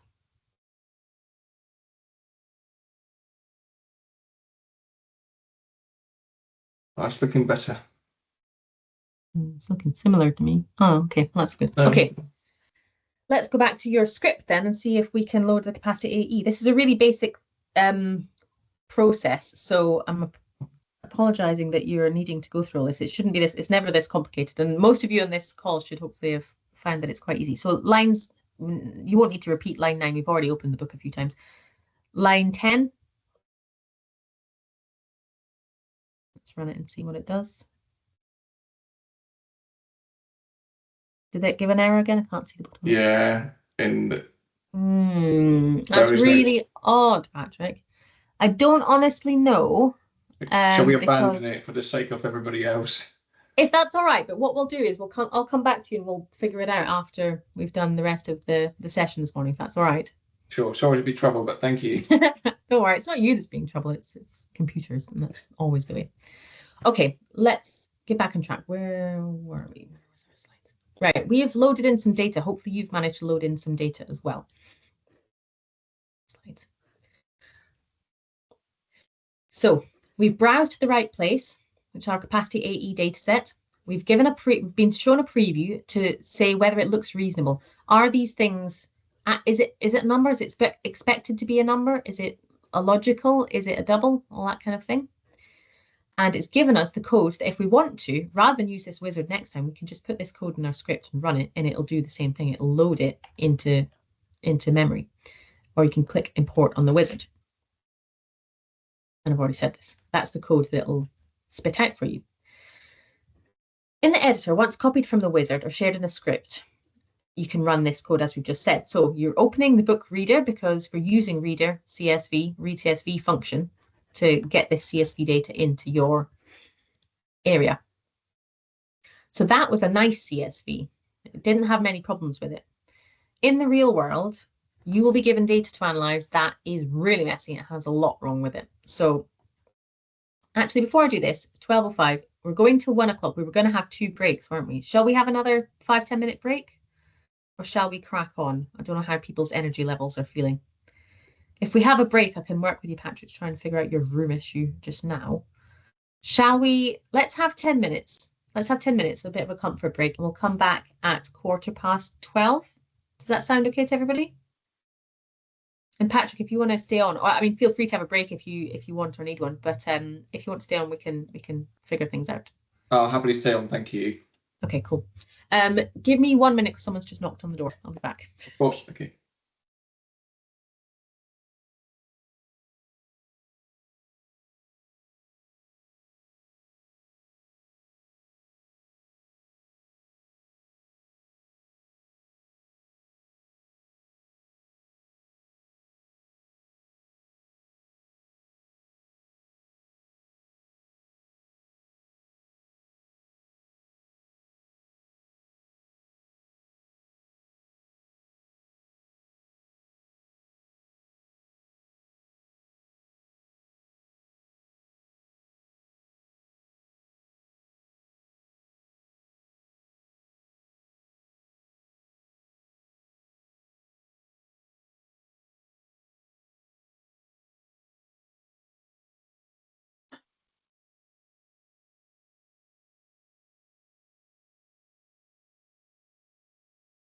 Right, Patrick, do you want to share your screen again and we'll have a go at seeing if we can get to the bottom of this? Oh, before I sneeze my head off. Really weird one. Vroom is a really normal common package that you shouldn't need. Can you press Control Plus a couple of times, because my old eyes can't really see at this level. So when you're on this window, if you can just zoom in a bit by doing that. Yeah, again. Oh, thank you. That's much better. Right. Okay, so let's look back in our packages list and scroll down to the bottom and see whether Vroom exists in our packages. I suspect it doesn't, because I'm thinking it gave an error when we tried to install it. Yeah, it's not there, is it? Okay, can you go into your console, make your console big like you did before? You can either do that by double clicking on the top of the console bar, or and can you take me to the error where you tried to install Vroom and it didn't work? I've restarted while you were gone. I've restarted the whole thing. That's fine. Let's just type in install here, and then we can just auto-complete it to install.packages. Or just type install.packages, whatever works. There we go. And in quotes, pop Vroom in. Here, and then press enter, and we'll see if I can decode this error message that it's inevitably going to give you. Have you had problems today with any other packages loading? No, this is the first one that's problematic. Click. Oh, now I think we should click no there actually. So let it finish doing what it's doing here, and then when it inevitably errors, we'll click no because I think I know what's going on now actually. So if you before you type anything here, nice little trick that I'll remind people when they come back from their break. Delete all that. Just press up once. The arrow up. The arrow up. It goes backwards in history as to the things you've put in the console. So if you want to repeat something you've just done, just press up and a few times, and it'll take you back over. So press enter again. Then when it asks you whether you want to compile from source, say no.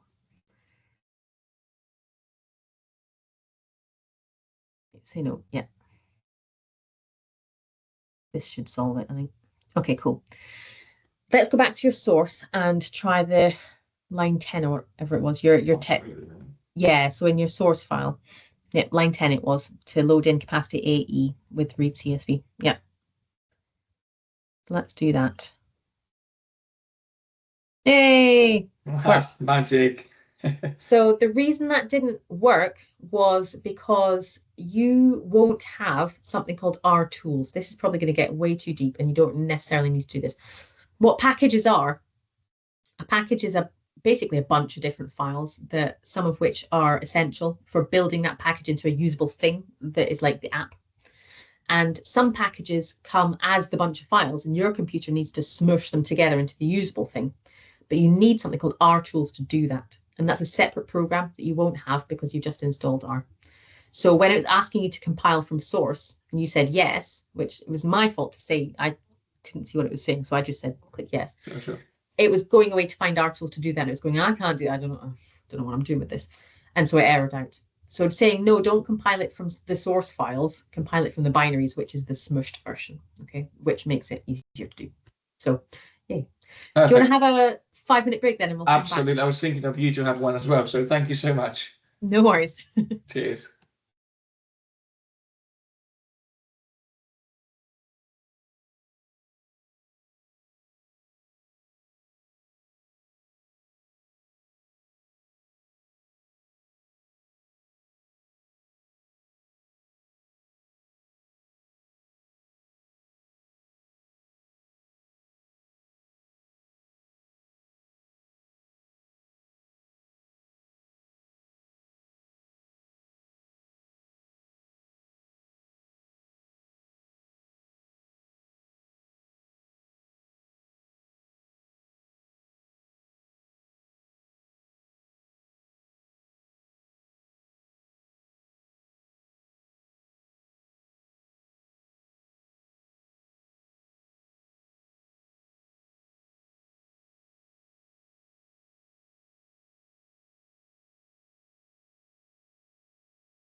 Hello, Claire. I don't think that I can get to the CSV file either. I don't really know where I saved, unfortunately.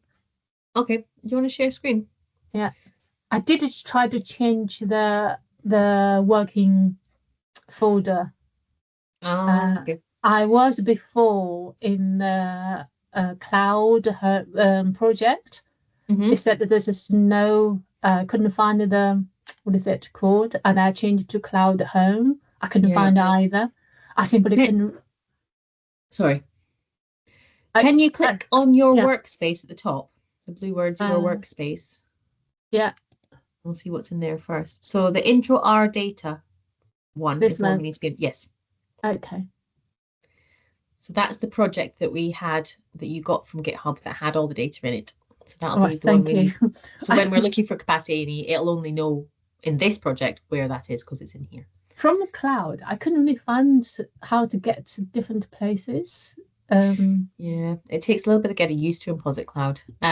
You're much better, I think, to be eventually, when you're doing this in Anger in real life, doing it locally on your computer, because you're much more set up to understand the file structures and whatnot.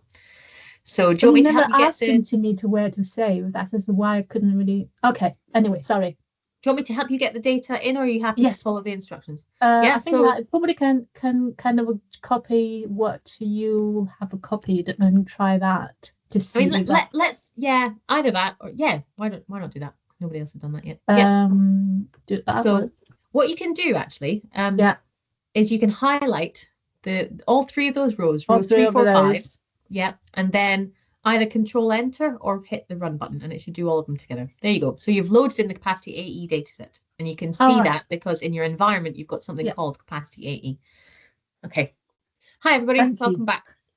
Right, we're on the home stretch now. No worries at all. We're on the home stretch now. We'll keep going now until 1 o'clock.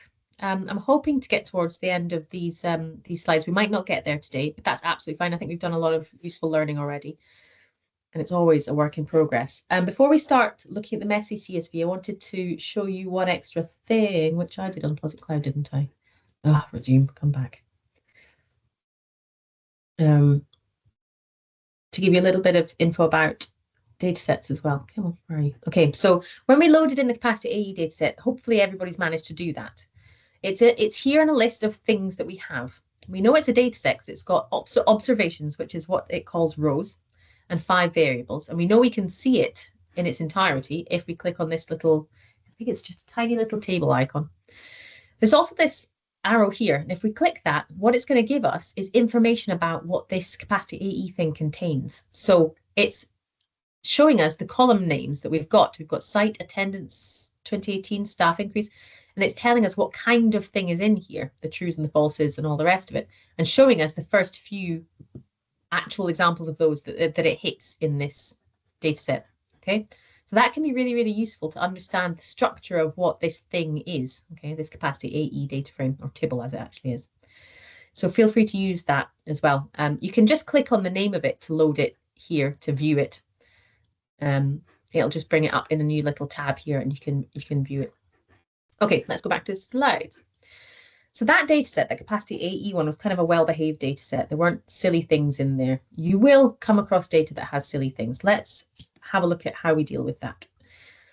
So we've got a data set about mental health inpatient capacity. And the following is some analysis of the inpatient capacity in England. I don't think we need the background.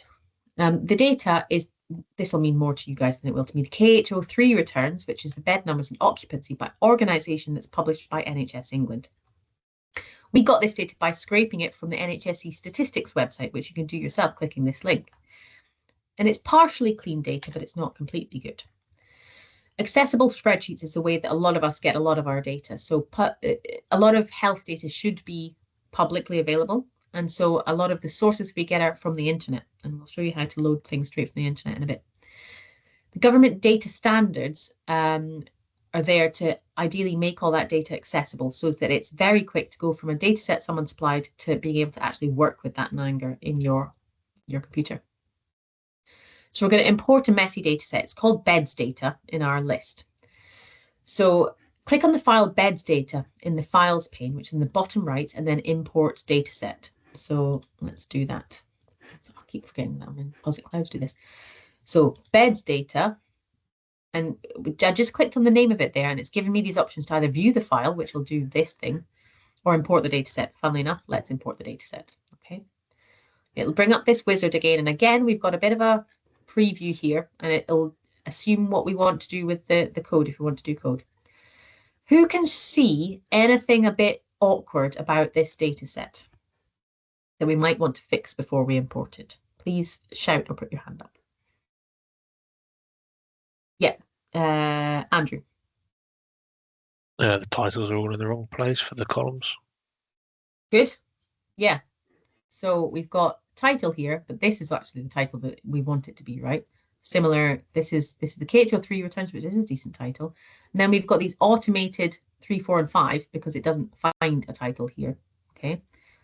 Looking at this table, it looks like these were supposed to be the titles of this table, probably. Nicola. I was going to say it's the NA in the data that. Let's look straight at that. Also a problem. This is really common when you get things from someone via Excel, right? They'll have lots of empty rows in there which don't help. So what we can do to fix this problem is we basically want to skip over the first 2 rows. We want our table to start here, don't we? We want to pick up these as headers. Ignore this stuff at the top. Let's look at these import options. It's got one called skip. Let's see what happens when we say 2 in here and click anywhere else. It'll have a little think. It has done something, but it hasn't gone quite right yet. It's moved us up a little bit, and we're nearly there. But I think we need to actually have skipped 3 lines. So let's change it to a 3. Click anywhere. Now think again. Aha. Now, so what we're saying is, yeah, load the beds data CSV, but ignore the first 3 rows in that sheet. Now we've got what looks like the correct titles for these columns. That's great. That's a good thing. Let's look at the code that it's now created from that. Okay, so if we wanted to import this dataset just using code, again, load the library that's called Reader, create something called beds data. You can call it whatever you like, literally whatever you like. Again, don't have spaces in names though.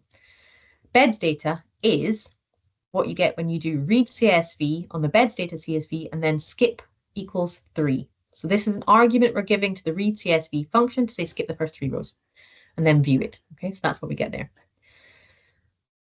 Is there anything else anyone can see that looks a bit wonky with this data set in the preview? Well, we've still got the issue with the NA, isn't it? Whether we change it to nothing or 0 or whatever. So no, NA in R speak is an empty cell.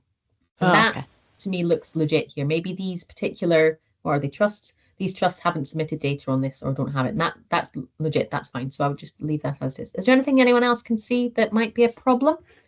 Who's got their hand up? Harriet. Is the date formatted correctly?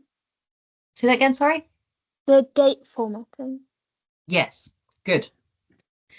So this column is called date. These look a bit like dates, but the type of data that R is saying it is character. That can't be right. Character is basically text, words, okay?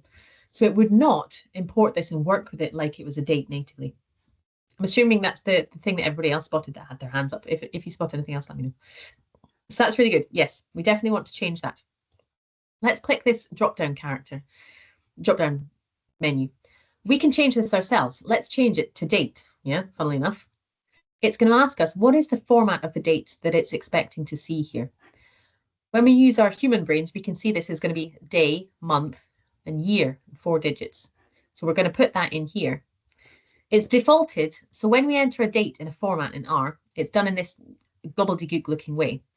The percentages, they need to be at the beginning of each element. And then we have M for month, D for day, capital Y for 4-digit year. A lowercase y would be a 2-digit year. So this is not month, day, year. This is in day, month, year. So let's change these around. Let's say D there and then N there. And yes, it is forward slashes that is separating them. So we'll press OK. It's having a think, and there we go. So it's done what we wanted. It's now noticing that we've told it it's a date format for this first column. And it's changed the format to be this way around. Now, some of you will hate this format. This is, I will die on this hill. This is the correct way to write dates. Okay, so you know how there's that thing where American dates do go month, day, year, whereas ours go day, month, year, and that can make things very, very confusing. This format, year, month, day, is a sort of internationally accepted way to use dates for programming to get around that ambiguity. So because we've told it it's a date and we've given it the format, it's now changed it to year, month, day. So this is looking good. I've probably already said all this. Yeah, so you spotted the cells that we should skip over. We did that. Skip is through. And the character there, we put it into date and we've done that. So the final data, let's set, sorry. Let's go, yeah, we like this now. And you can see it's changed the code again because we've specified a column type here.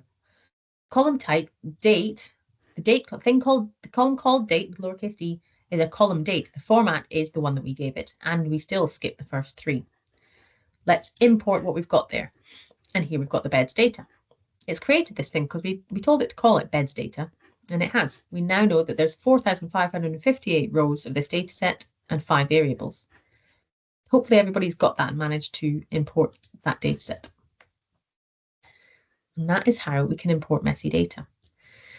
Obviously, you don't need to go via the wizard if you know how to import data with code. I've never used the wizard until I saw these slides for this teaching when I first taught it a while back. So using code to import data is more common.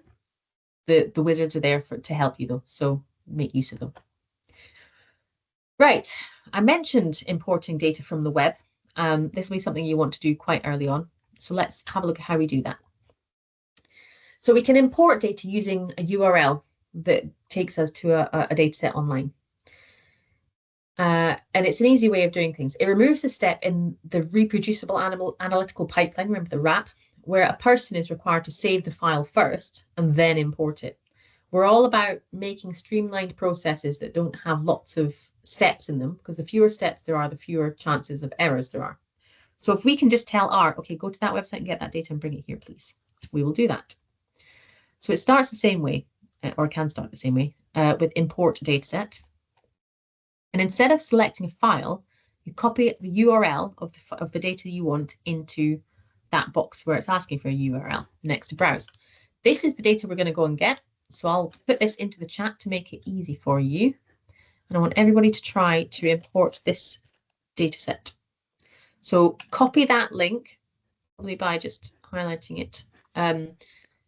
And go to your import wizard and have a go at importing it. Now I'll do the same thing live as well. Import dataset. Sorry. Was I online or was I on local? Sorry, I'm using the studio and I've got no URL option. One sec.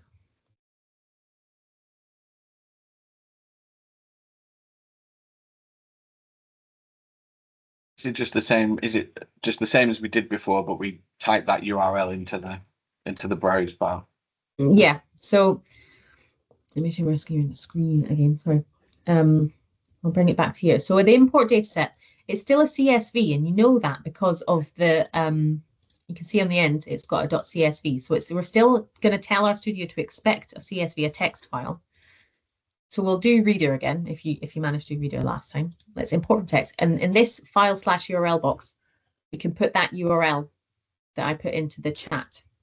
Andrew? From the chat message, it only lets you go through to the words latest. It won't let you copy the actual text. If you're going to copy the message, it'll put the Teams message. If you hover over it, you can get link. If you hover over text, I'll pop it in. Right click on it. Get copy That link. might be, Right click that and might be copy better. link. Yeah. Yeah. Thank you guys. I love it when the team comes together. Is that work for you, Andrew? Yeah, no, that's working now. Thank you. Cool. And then we can click update to update what we're talking about, what we're telling R about. And it's got this lovely little table here that it's giving us a nice preview of. So it's looking quite sensible. We've got 3 columns. That should be a character because it's a text file, a text column, sorry. There's a double and there's another double. Doubles, remember, is a type of number in R. And it's given us this code that we could use So we don't even have to have the URL anymore. We can have this code in our script, just run it, and it will trot off to the internet for us and pull back this file. Hassan. Yeah, just say if I wanted to go back to the wizard, like say I already imported it and I wanted to go back to the screen to, I don't know, skip a few rows or something like that, or change something, how would I do that? There's not an easy way to go back into the wizard after you've imported the data. So you either start again, essentially, or you can, if you already have the code that you've started with, you can get used to modifying code instead. So if we wanted to skip a row here, let me show you. I'll copy this, cancel out. In my script, I will paste it in here. We don't need to keep opening Reader, by the way. We do this at the top of a script. The library calls, as they are, at the top of a script, you only need to do them once. Once the book is open, the book is open. So we'll delete that. Let's create the by ethnicity thing. I'll call it something different so that you can see it happening differently. And what I'll do is put comma, enter, skip is 2. And I'll control enter on that, and it's brought it in, called by ethnicity 2. And this will have the wrong titles because obviously I've skipped 2 rows, so it's not using the right headers here. But that can be how you would do it as well. If you already have the code, you'll get used to just adding in the functions in the code and running that rather than going back to the import wizard. But at the moment, if it's easier to go back to the import wizard, just start again and do that. That's not a problem. Perfect, thanks. No problem. Okay, so we've done this part. Oh, these sessions are so tiny. Okay, let's go on to the fun bits, shall we? Has everybody managed to do all that? Everyone happy? We've got half an hour left. We're nearly there. It gets heavier towards the end this day. I apologize, but such is life. Okay, we're going to talk about cleaning data once you've imported it with a package, curly brackets, called dplyr. You'll remember at the beginning the dplyr comes as standard with tidyverse. You can install dplyr by itself as well, and you would do so in the same way as you've done anything else. dplyr is for wrangling data, and if anyone doesn't know what wrangling database is, it's kind of stuff we've been doing there, is getting data into a form and a format that is going to work for you to do the things you need to do to it. So it's cleaning it up, it's changing its shape, it's doing all that kind of stuff. Oh, there we go. It's reshaping or transforming of data into a format which is easier to work with. You can tell I didn't write these slides. It's often the largest part of many analyses and data science, and it really is with R. Getting your data into the right format that you can then use easily takes half the battle. If the format is correct, then everything else flows nicely. Tidyverse is so called because a really key element of it is tidy data, which is a concept that Hadley Wickham, the Tidyverse creator, came up with essentially, which is really strict rule that every variable forms a column and every observation forms a row. Your tables that you create should always be in that format. I don't know if you guys remember, but during COVID, there was a big hoo-ha because I can't remember what the data were, but there was a data set that was really important for the government to track something about COVID. And it had been created, instead of adding new observations to the bottom as a new row, they'd been using Excel and adding new columns every time there was a new observation, say it was a new person or whatever. Now, R has a lot of capacity for rows, but it does have a maximum. And it got to its, whatever it was, million columns, and then there was no more space. So all the new data that they thought they were adding just wasn't going anywhere, wasn't getting added. And so their data were just wrong, okay? That was because they were using Excel and using data in a not tidy format, okay? So that we get around all of that by just sticking with this concept of tidy data. Each variable is a column, each observation is a row, simple. And this means long tables, not wide ones like that Excel that cause so much of an issue. dplyr is a language, not like R, but it's a way of manipulating data. And most puzzles can be solved with the knowledge of just a few dplyr verbs, and verbs functions basically are the same thing. Many of these concepts also exist in SQL and Excel actually, and they'll be familiar to you. Excuse me. So some things to start with, some key verbs, some key tools that this book has got within it, the dplyr book. Summarize can be spelt in two different ways when we use summarize, by the way. So for the Americans in the room, if there are any, you can use Z instead of S and it'll do the same thing. So if you remember this notation here, the double colon, what that means is first word is the package and the second word is the function from that package. So we can arrange, we can filter, we can mutate, and we can summarize. And we'll do all of those in a moment and explain what they mean. They aren't used independently of each other, okay? So each step is like a part of a recipe. So when you repeat a recipe, like this stupid one here, we take a potato, then we peel the potato, then we slice it into pieces, then we boil it, then we mash it. That's a recipe. What we're doing with code, when you're writing a script with code, is we're creating a recipe for the outcome, okay? And we do it step by step. And so what we could do if we wrote this, the potato recipe into code, we could do something like this. Take the potato, then, this means then, peel it, then slice it, giving a size of medium, then boil it, then mash it. If we ran this, if it were real code, it would do all these things in that order. We wouldn't have to do them separately. It's all one thing. This is what's called a pipe, a special operator that, like I say, I in my head say and then. And it means it takes the output of the first thing and passes it to the next thing. So you can chain things up really well here. It's really, really powerful, really useful thing. You write that with that straight uppy downy line, which again is near your control button, and then the arrow, which is beside your question mark on a normal keyboard. So the pipe operator, you will have seen it written in a different way with this format. This is the older one. It does the same job, almost completely the same job, but that one was embedded within another package called Magritter. Again, we want to minimize the amount of packages we need to do whatever we want to do. So the native pipe, the one I showed you, this one, doesn't require that package. So it's better to use this one than the old one. But you will see people still using this, and it does almost the same job. So we've got that mental health data, that beds data, loaded into our system. We're going to start asking some questions of the data using these dplyr verbs. The first question we're going to ask is, which organisation provided the highest number of mental health beds? We can use the arrange verb. Now, once we have loaded a library in, we don't need to do the library : We can just use the function natively. So if we were going to write this out in code, we'd say take the beds data thing that we created, then arrange it by beds AV. Let's see what happens when I do that.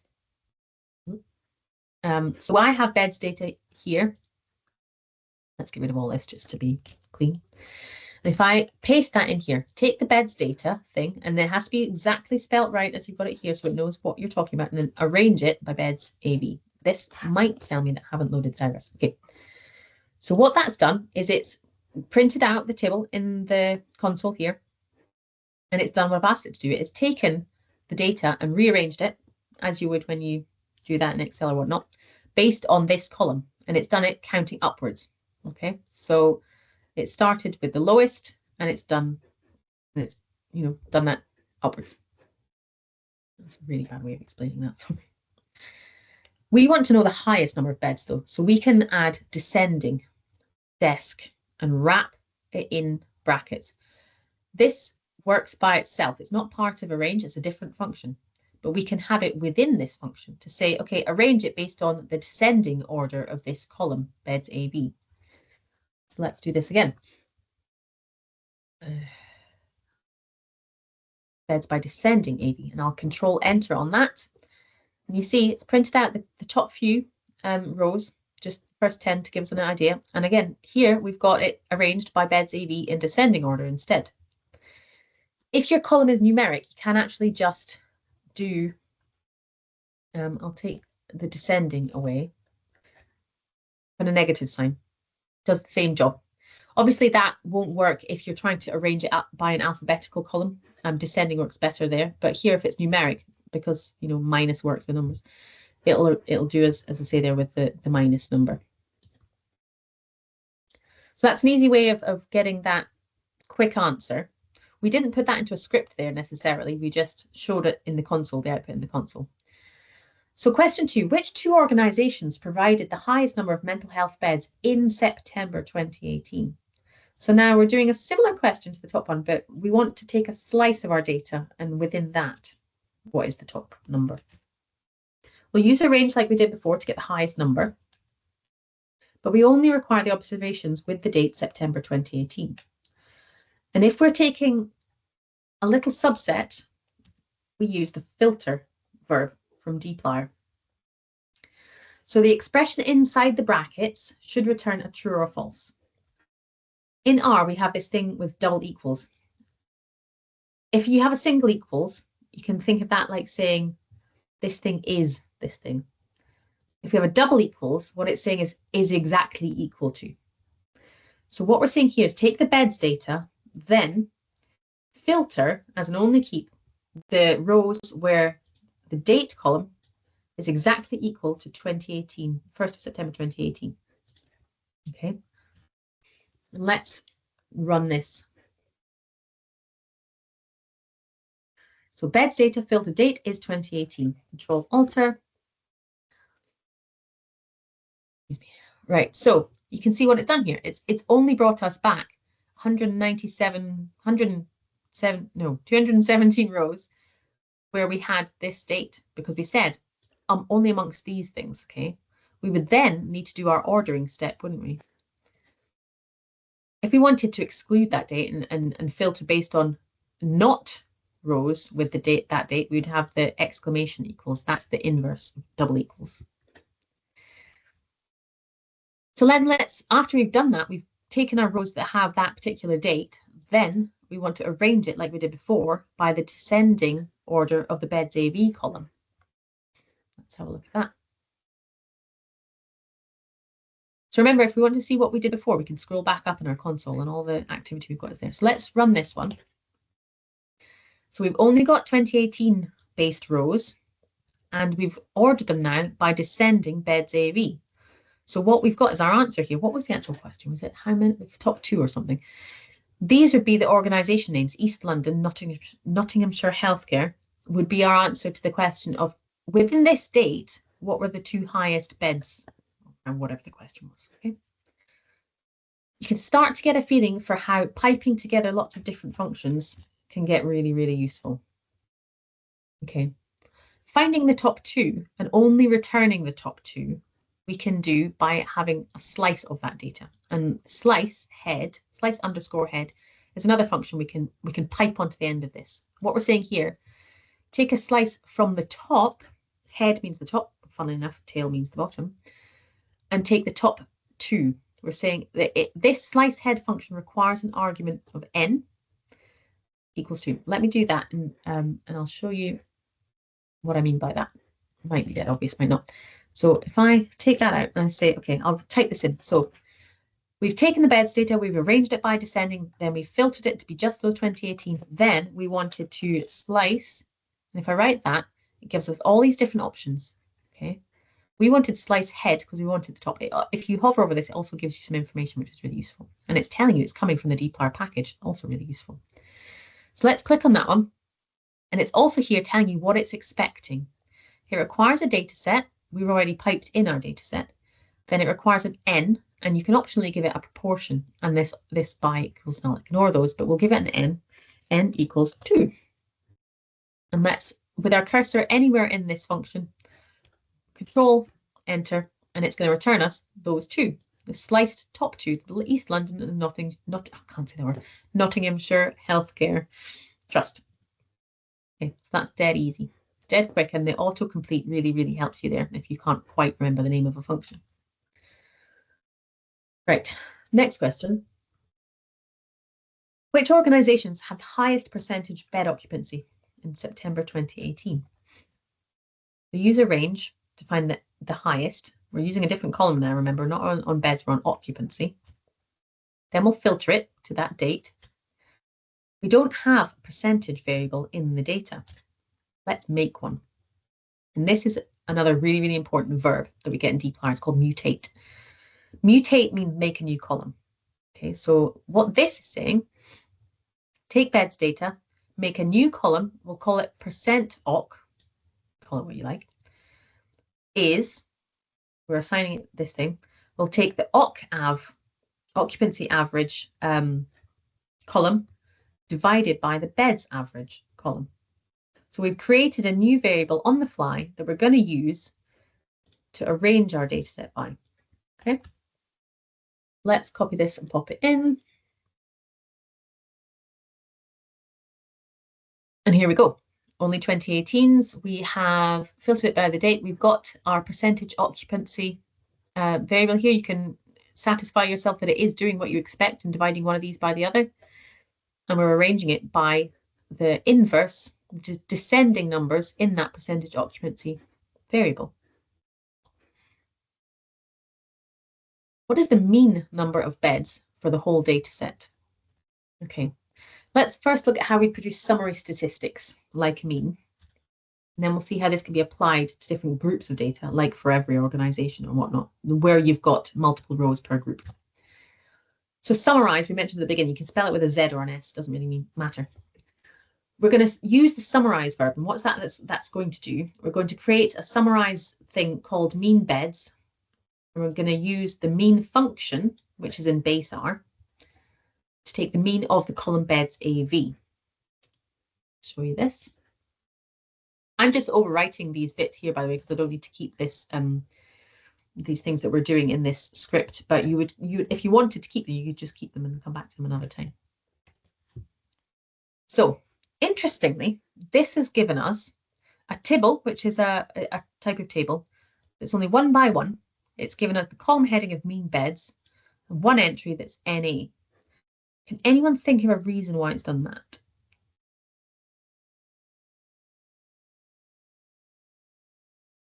Go for it, Rob. Is it just not coping with the missing data, the NAs? Is that the problem? Exactly. We've got NAs in this data set, remember, in the column that we're supposed to be looking at. Which one is it? Beds AV, is that what we're looking at? Yeah, we've got lots of NAs. How do you calculate a mean of NA? You don't. We're trying to calculate the column. What we want to do then is we want to tell it to ignore those. Ignore the NAs, yeah, the not applicable or whatever it stands for. We can do that deadly easily. Within the mean function, we can just do a comma. We don't have to put this on a new line. We could just carry on here, but for ease of reading it, we've put on a new one. And this is a really common argument to give to a function that doesn't like NAs. And it's saying NA remove is true. What that should do then, right, so if I just type it here, so within the mean, because it's the mean thing that doesn't like the NAs, I'll do column na.rm is, and the true or falses here always need to be in capital letters, okay? You can just do capital T, but to make it clear, I'll do capital all the way through. That's now giving us a single number, which is what we expect, right? Because we're taking a mean of that whole column. It's giving us a number of 300. So it's taken that whole column of beds AV and it's calculated the mean for us really, really quickly. So let's, instead of mean, this is you going to do this, use median. Have a guess how you might do that. This is the generic kind of thing. So we'll take the object that we want to get the mean or the median of. We'll do summarize, and it's going to do that, create something that is called new name. This is the function name, which we used mean.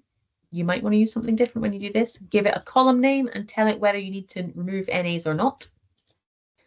And then you can have a look at this, use a sum statistic twice. So sum does, as you would guess, it counts things up as it would in Excel. So here within summarize, we could do multiple things at a time. We've created 2 different things here, column 1 and column 2. Column 1 is some kind of function applied to the beds AV with an RM. And then column 2, we've done something else to OC AV and RM. Does that make sense? So have a play about with these. See if you can get the median of a column. Try a median of a different column. Try and do a median and a mean of different things for our beds AE. Okay, I'll give you 10 minutes, and then afterwards, well, I'll give you slightly less than 10, maybe 8 minutes, so we've got time to finish up by 1 o'clock. Okay, so have a go at that. Any questions? Give me a shout now. Start the timer.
if you've managed to do a mean and a median, maybe think up something else you might want to do. Have a go and see if it works. And if it doesn't, maybe have a Google as to why not. Again, it's all about just trying stuff. Being brave enough to click buttons and whatnot.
Claire, just to take you back, how do I get this pipe function to automatically run?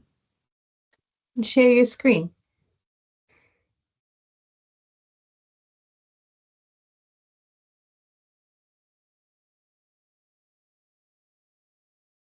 Are you able to share screen, or do you need to stop before it'll let you?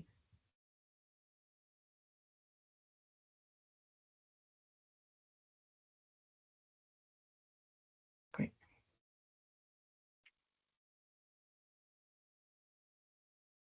So it looks like it's already working there. So which row did you try and run and that you had an issue with?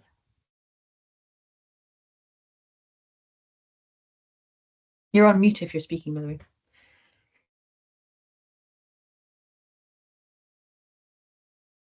No, I have to type it in, but you showed us where we can get this to select automatically. Like the straight the pipe. Oh right, yeah. So Yeah. on your keyboard, if you hold down Control, in the bottom left, just beside Control, there should be a button that has the straight down line, but it also does backslash. Yeah, on So the keyboard it's fine, but I Yeah. think were you not automatically, wasn't it appearing automatically on your side? There No. was some. Okay, that's fine. I just type it in. I'm just very used to All right. typing it in, so it looks kind of quick when I do it. Sorry. Okay. All right. I Thank think you. there is a shortcut, but it's only 2 keystrokes, so I don't use keyboard shortcuts for things that are easy to do. Okay. Khurram? Yep, sorry. I think I'm making a mistake here. So just trying to run this code. I think I made a mistake in the formula here. So just doing a Okay. median. Yeah. Okay. Well, we're going to come on to that in the slides now, so I'll show you that in just a second. Okay. We've had 5 minutes. Oh, wait, sorry. Someone else has a. Khurram, is that your legacy hand? Yes. Okay. We've had 5 minutes, so as long as everyone's had a go at doing that, we'll just move on, I think, in the interests of time, if that's okay.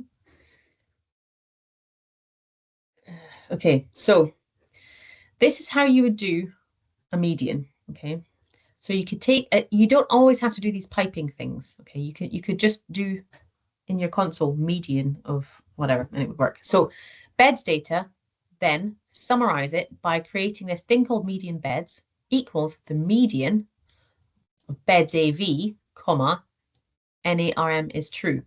This should give you an output that looks like this. So who was it that was saying, how was it you that was saying that it wasn't working for you to do the median? Yes, I got that beds AV wrong. I just okay. got So the it didn't know name, what yeah. you were referring to then, Yeah. when you were saying do the median of. Okay. Thank you. And doing a sum, like we said, would look a bit like this probably. We could call it total beds, where we're doing the sum of the beds. We could call it total occupancy, where we're doing the sum of the occupancy. And again, if you want to sum things, you want to ignore the NAs. So we put NA.RM is true on those ones as well. And doing summarize takes your big table and it's summarize it down to a small table, essentially. That's what summarize does. Hopefully that was doable for everybody.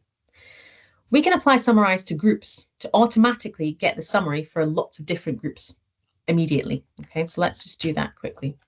We already know how to use summarize. Let's produce a summary value for each date. So I think we're going to use the mean again, aren't we? Yeah. So there's a thing called group by that dplyr can do. So grouping by can be done in a couple of different ways. So we're going to also use filter and slice like we did previously. So let's take the beds data, then we'll summarize it by doing mean beds. And what the mean beds thing that we're going to create is the mean of the beds AV column, ignoring NAs, comma, dot by, and this is the argument to the summarize function where we're going to tell it which column has the groups that we want in it. And at this point, we're grouping it by dates. Okay, let's see what happens when we do this. So here we've got a little tibble that it's spat out into the console, where for every different date, it's taken all the data that had this date attached to it, and it's taken a mean of those data. So very quickly, we've got a mean for every different date. We could do that for any grouping column, okay? This is the way that I learned how to do group by because I'm old. So this is the original tidyverse way that you will see in some other people's code, mine for instance. So again, it's doing the same thing. We're taking the beds data and we're grouping it by date, and then we could pipe and do something else, okay?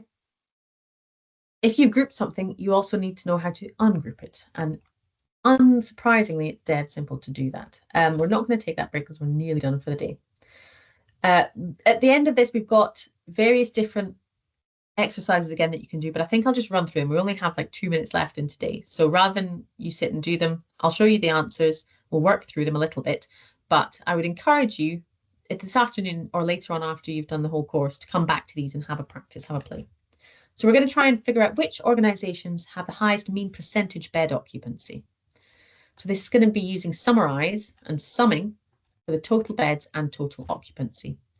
We're going to be grouping in the summarize using that dot by equals and mutate. Remember, mutate means make a new column.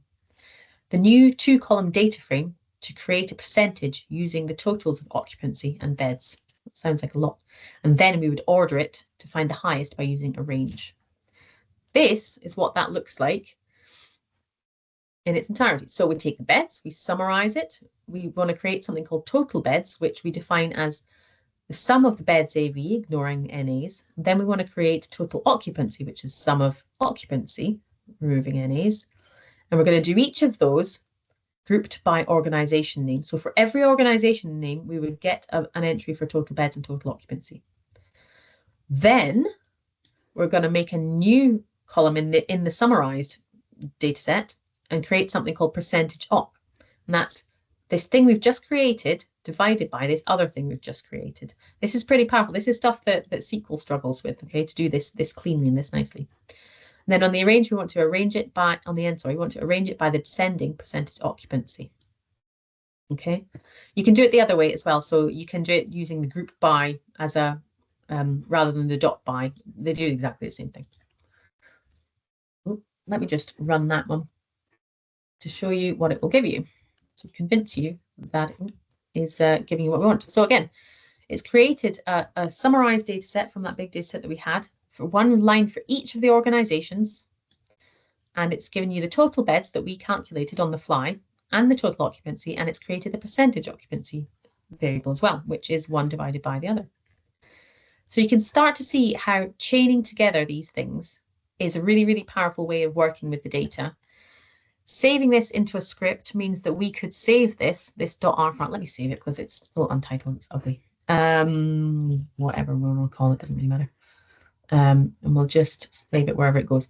This test.r script, I could give this to somebody else as long as they had access to the data or could scrape it off the internet. They will come up with exactly the same outputs as well. So hopefully you can see how a few little verbs with one single package is starting to become quite powerful, quite useful. And And you can start to play with the data sets that we've given you there, or certainly try and read in your own data sets if they're CSVs. And we will talk more about loading in different types of data next time. We're at 1 o'clock now. We haven't gone over everything that we would usually do in this session, but I think it's useful because we've actually done some useful consolidating of the early steps, which when you come back to this tomorrow, you'll have forgotten half of it. So actually going through those things again a little bit will be very beneficial. When we come back tomorrow morning, we'll take the things that we've learned today and we'll extend those into other real life scenarios. And we'll hopefully get to the point of making some pretty plots and whatnot. In the meantime, if you have time this afternoon, well, rest first because it's exhausting, isn't it, learning all this new stuff. Feel free to have a play. Okay, so be brave with this. You're not going to break anything. Everything that you do and everything that you do wrong, someone else has done it before. So feel free to Google, have a look on Stack Overflow, just Google generally. Try fixing your own problems. Help the group as well, if you can. Any questions before we call it a day? I think we've worked quite hard. Any questions, any worries? Everyone managed to follow along today? Was that an okay pace for everybody? Too slow, too fast? Happy campers? Good. Sorry, just a quick... Oh, sorry, go on. I don't know which one of you that was, Nicola/Sharon. I just said fine, that's all. Right. Hey, was it Sharon then? Yeah, it was me, sorry. The slides at the end, it went too fast for me to copy the code. Can you just point me where the slides are again so I can copy that? Absolutely. Thanks. I shall share my screen again. So all the slides were sent in the email to you in a link. They all exist on our GitHub page. Okay, so the NHS-R community organization, Intro to R. To get to here, I'll put this in the chat. Again, sorry, I have to stop sharing to put things in the chat, I think, which is very tedious. That link there will take you to this, what you can see on my screen as our GitHub page. Eventually when it decides to share screen. Over here, you've got the link to the website where all of these things that this set of code is creating. Okay, so all of the slides that we talk about today are all here. So at the very end, we were doing data wrangling, this one, dplyr. Okay, so you can have a look at all of these slides. All of the text is in there as well. All right. So you should be able to go back and get anything you want from there. Yeah. Anything else? No, cool. Okay, let's call it a day. You've done really, really well. It's a lot. It's scary. It's great. It's exciting as well, right? So, hopefully you're halfway to being converts. Have a good afternoon. Have a rest, and we'll see you back here again at 9 o'clock tomorrow for yet more. Thank you. Thanks, guys. Have a lovely day. Thanks. Thank you. Bye. Thanks a lot. Bye. Bye. Thank you.